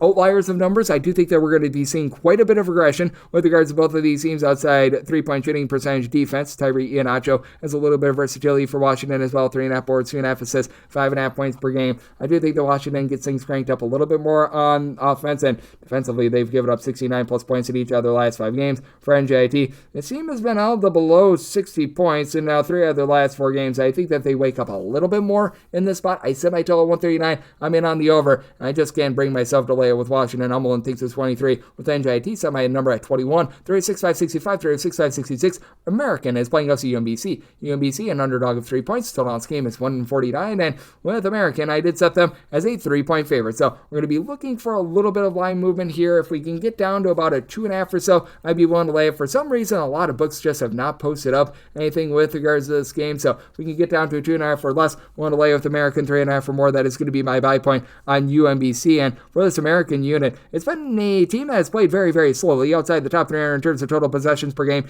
UMBC, one of the most up-tempo teams in all of college basketball. So good old situation of something's got to give. And for American, they've dealt with an injury to Elijah Stevens all season long. He's had to either play through injury or miss games. He's already missed 3 games this far this season, and Jeff Spruce has been in and out of the fold for the team as well. Just returned in the last few games against likes of Virginia and St. Joe's, but in the 2 games that he's been back for, only a combined 6 points, so that's been a little bit of an issue. But Mark Rogers, it has been Mr. Rogers' neighborhood at 6'7", 5.5 boards, 14.5 points. He's able to pop it from 3, only shooting about 31% this year. That was a little bit higher last season, but do like what I'm seeing out of him. It is an American team, though, that's outside the top 300 in terms of opponents' 3-point shooting percentage, but this UMBC team continues to be, shall we say, a sketchy defense, to say the least. They're about 170th in opponents' 3-point shooting percentage, but outside the top 200 in terms of points allowed on a per possession basis. They should be able to find some nice open looks from 3-point range against an American team that has some of the biggest splits that you're ever going to find. They're allowing opponents at home to shoot 20.5% from 3 and 39% on the road. Certainly, I think that that's going to be balancing out, but for UMBC, you've got Marcus Banks, a along with Bryce Johnson in the backcourt. Two guys who were able to combine for 29 points, about 8 rebounds per contest. Josh Odowandu is really the lone guy in the roster that gives you north of 5 rebounds per game. He's been able to supply the team with about 5.5 boards per contest, but each of your top 4 scorers do give you at least 2 steals per game, despite the fact that they play up tempo. This is a UMBC team that is only turned the ball over about 11.5 times per contest, and they very much do live and die by the three. They shoot north of 39% from three-point range again. I don't think that American is quite as bad as their road three-point shooting percentage of north of 39%. They're certainly not a team that's as good as their home three-point shooting percentage defense at 20.5%, so a little bit of situation, something's got to give. Did somebody total 145 with the way that American has been seeing some injuries in the backcourt, and UMBC has been a little bit hit or miss with regards to their offense, and then if we could get down to a 2.5 or less, one to lay with American 3.5 or more, taking those points with UMBC. 3 of 6, 5, 67, 3 of 6, 5, 68. Indiana plays us of Winthrop. Winthrop a 15.5 to a 16-point dog, totals between 162.5 to a 163.5, and with Indiana, set them as a 17.5 point favorite. I'm going to be one to lay it. I do think that Indiana should go out there and completely decimate down low, especially against a Winthrop team that has just as big of turnover issues as Indiana does. Right now for Indiana, their biggest issue is being outside the top 250 with regards to turnovers on a per possession basis. Winthrop is right there with them, and Winthrop just doesn't have quite the size to match up with Malik Renew along with Umar Ballo down low. Ballo nearly 2 blocks, 9 rebounds, 12.5 points per game, while Renew not really showing his range as far this season, but a steal and a half, 2.5 assists, 6.5 rebounds, 15 points per game. And Mackenzie Obakbu, he's been able to show his range, shooting 45.5% from three-point range. I completely apologize to Mackenzie Mbakbo and butchering his name the first time, but that said, on the Winthrop side of things, you've been able to have Colton Telford give you about 15 points, 8 rebounds per game. But for Winthrop, this is a team that they need to get a little bit more going from the outside. They've been playing very fast. They're a top 25 team in terms of total possessions per game. Have to wonder if that's been too fast for their own good, because they're turning the ball over 14 times per game. They're shooting 31% from three. They're only shooting 67% at the free throw line. They just have not been able to really generate a lot of clean offense. They're outside the top 190 in terms of points scored on a per possession basis, and for Indiana, they've been playing a little bit more up-tempo this year, but at the very least, they've been much more efficient than they've been in past years. In the top 90 in terms of points scored on a per possession basis, you've had Nate Johnson be able to give you about 11 points per contest for Winthrop, and KJ Doucette shoots 41% from the outside, 14 points, 5.5 rebounds per game. To the credit of Winthrop, this has actually been a really good perimeter defense as well, but I do think that that's going to be drying up sooner rather than later. We have seen this team give up 78 plus points in 4 of their last 5 games. It is an Indiana team that, when they've been playing against these outgunned teams like Sam Houston State, Chattanooga, and company, though the Chattanooga Mocs were able to keep it relatively close, they've been able to really take it out on them. I think that they're going to take it out on Winthrop here. Set my line at 17.5. Want to lay the number, and did set my total at 163.5 with Winthrop's very up-tempo pace. So, in on the over, 3 of 6, 569, 3 of 6, 570. Tarleton State plays us to Florida A&M. Florida A&M, an underdog of 7.5 to 8 points. Tonight's game is 132.5 to 133. Set my line at 9. I'm going to be willing to lay with Tarleton State. Tarleton State has been a less than savory team that is in the bottom 3 nationally in terms of turnovers on a per possession basis. Here's the good news for Tarleton State, though. They are starting to get reinforcements, as DeJuan Grimes, who began his career over at Baylor, he has now been eligible for the last 3 or so games for this team. You've also been able to get back Marty Silveira as well. These two guys have been able to combine for about 13.5 points per game. They should be getting better as the season goes along, and Silveira, in the first 3 games, he's been able to give you 10 assists. The turnovers are starting to go down just a little bit, and this has been a team that has shot 37% from three-point range. They go up against the Florida A&M outfit that is one of the lesser teams in all of college basketball, being able to generate turnovers, and to call it what it is, this has been very much less than savory for Florida A&M. Against D1 competition, as they have played quite a few games against non-D1 teams, they have given up 84 plus points in all but one of their games as far this season. They do have a guy in Sterling Young who comes in from Charlotte, who's been able to lead the way with about 12.5 points, shoots 36.5% from three, and this has been a team that's shot 35.5% from three-point range in their own right, and you do have a pair of teams that they certainly do leave a little bit of something to be desired with their perimeter defense. Florida A&M, 320th in all of college basketball. In terms of opponent's three-point shooting percentage for the Charleston State unit, 321st in the country in opponent's three-point shooting percentage. And at home, teams are shooting against Charleston State north of 53% from three-point range. Needless to say, I think that's going to be going downward a little bit, but this is a Charleston State team that as well, they love to foul and they love to be able to get to the free throw line. For A&M, only shooting about 68.5% at the free throw line. Charleston State closer to about 71% at the free throw line, and Boo Boo Benjamin should be the best player in this game. A steal and a half, 5 boards, 17 points per contest, with Charleston State finally getting healthy even though they have still been dealing with the injury to Freddie Hicks, their top scorer from 2 seasons ago. Who knows when we'll see him. I do think that Tarleton, being able to get some reinforcements, should be able to find a way to get the job done here. Did set my total at 133. I could see this being a very sloppy, ugly game, but at the 132.5 in on the over, and I'm going to be one delay of Tarleton. And we wrap things up with another game that I brought up, 306-571, 306-572. Mississippi Valley State is on the road against LSU. LSU a 39 to a 40-point favorite, and your total on this game is 142. I'm willing to lay with LSU. I set them as a 41.5-point favorite. What I wrote up is the under, though. Mississippi Valley State is scoring 11 points fewer per 100 possessions than any other team in all of college basketball.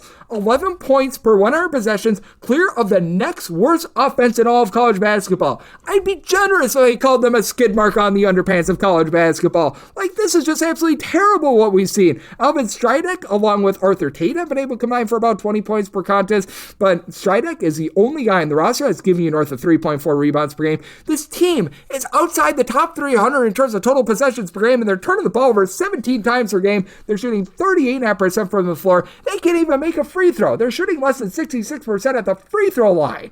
Like, good grief. And now they have to go up against an LSU team that they've got a bunch of guys that are able to give you double figures. You've been able to get about 16.5 points per game out of Cam Carter. Victorious Miller, he's been rock solid. He's been able to give you about 11.5 points per contest as a freshman. LSU as a whole, they're only shooting about 32% from three, and they themselves do have a few warts with regards to their offense. They're turning the ball over about 14 times per contest, but have no fear. Mississippi Valley State also in the bottom 10 in the country in terms of points allowed on a per possession basis. Mississippi Valley State is allowing opponents to shoot about 37.5% from three-point range, so that's less than savory. And LSU has actually been really good at guarding the perimeter. Top 20 team in terms of opponents' three-point shooting percentage, and they've been cranking up the tempo quite a bit. This LSU team, a top 30 team in terms of total possessions per game, but for Mississippi Valley State, I just flat out don't think that they're going to be able to do their part with this total against D1 opponents because they played against a few fuddy-duddy non-D1 teams. They have scored 56 points or fewer in every single game thus far this season, and they have broken through the 52-point plateau twice thus far this season. So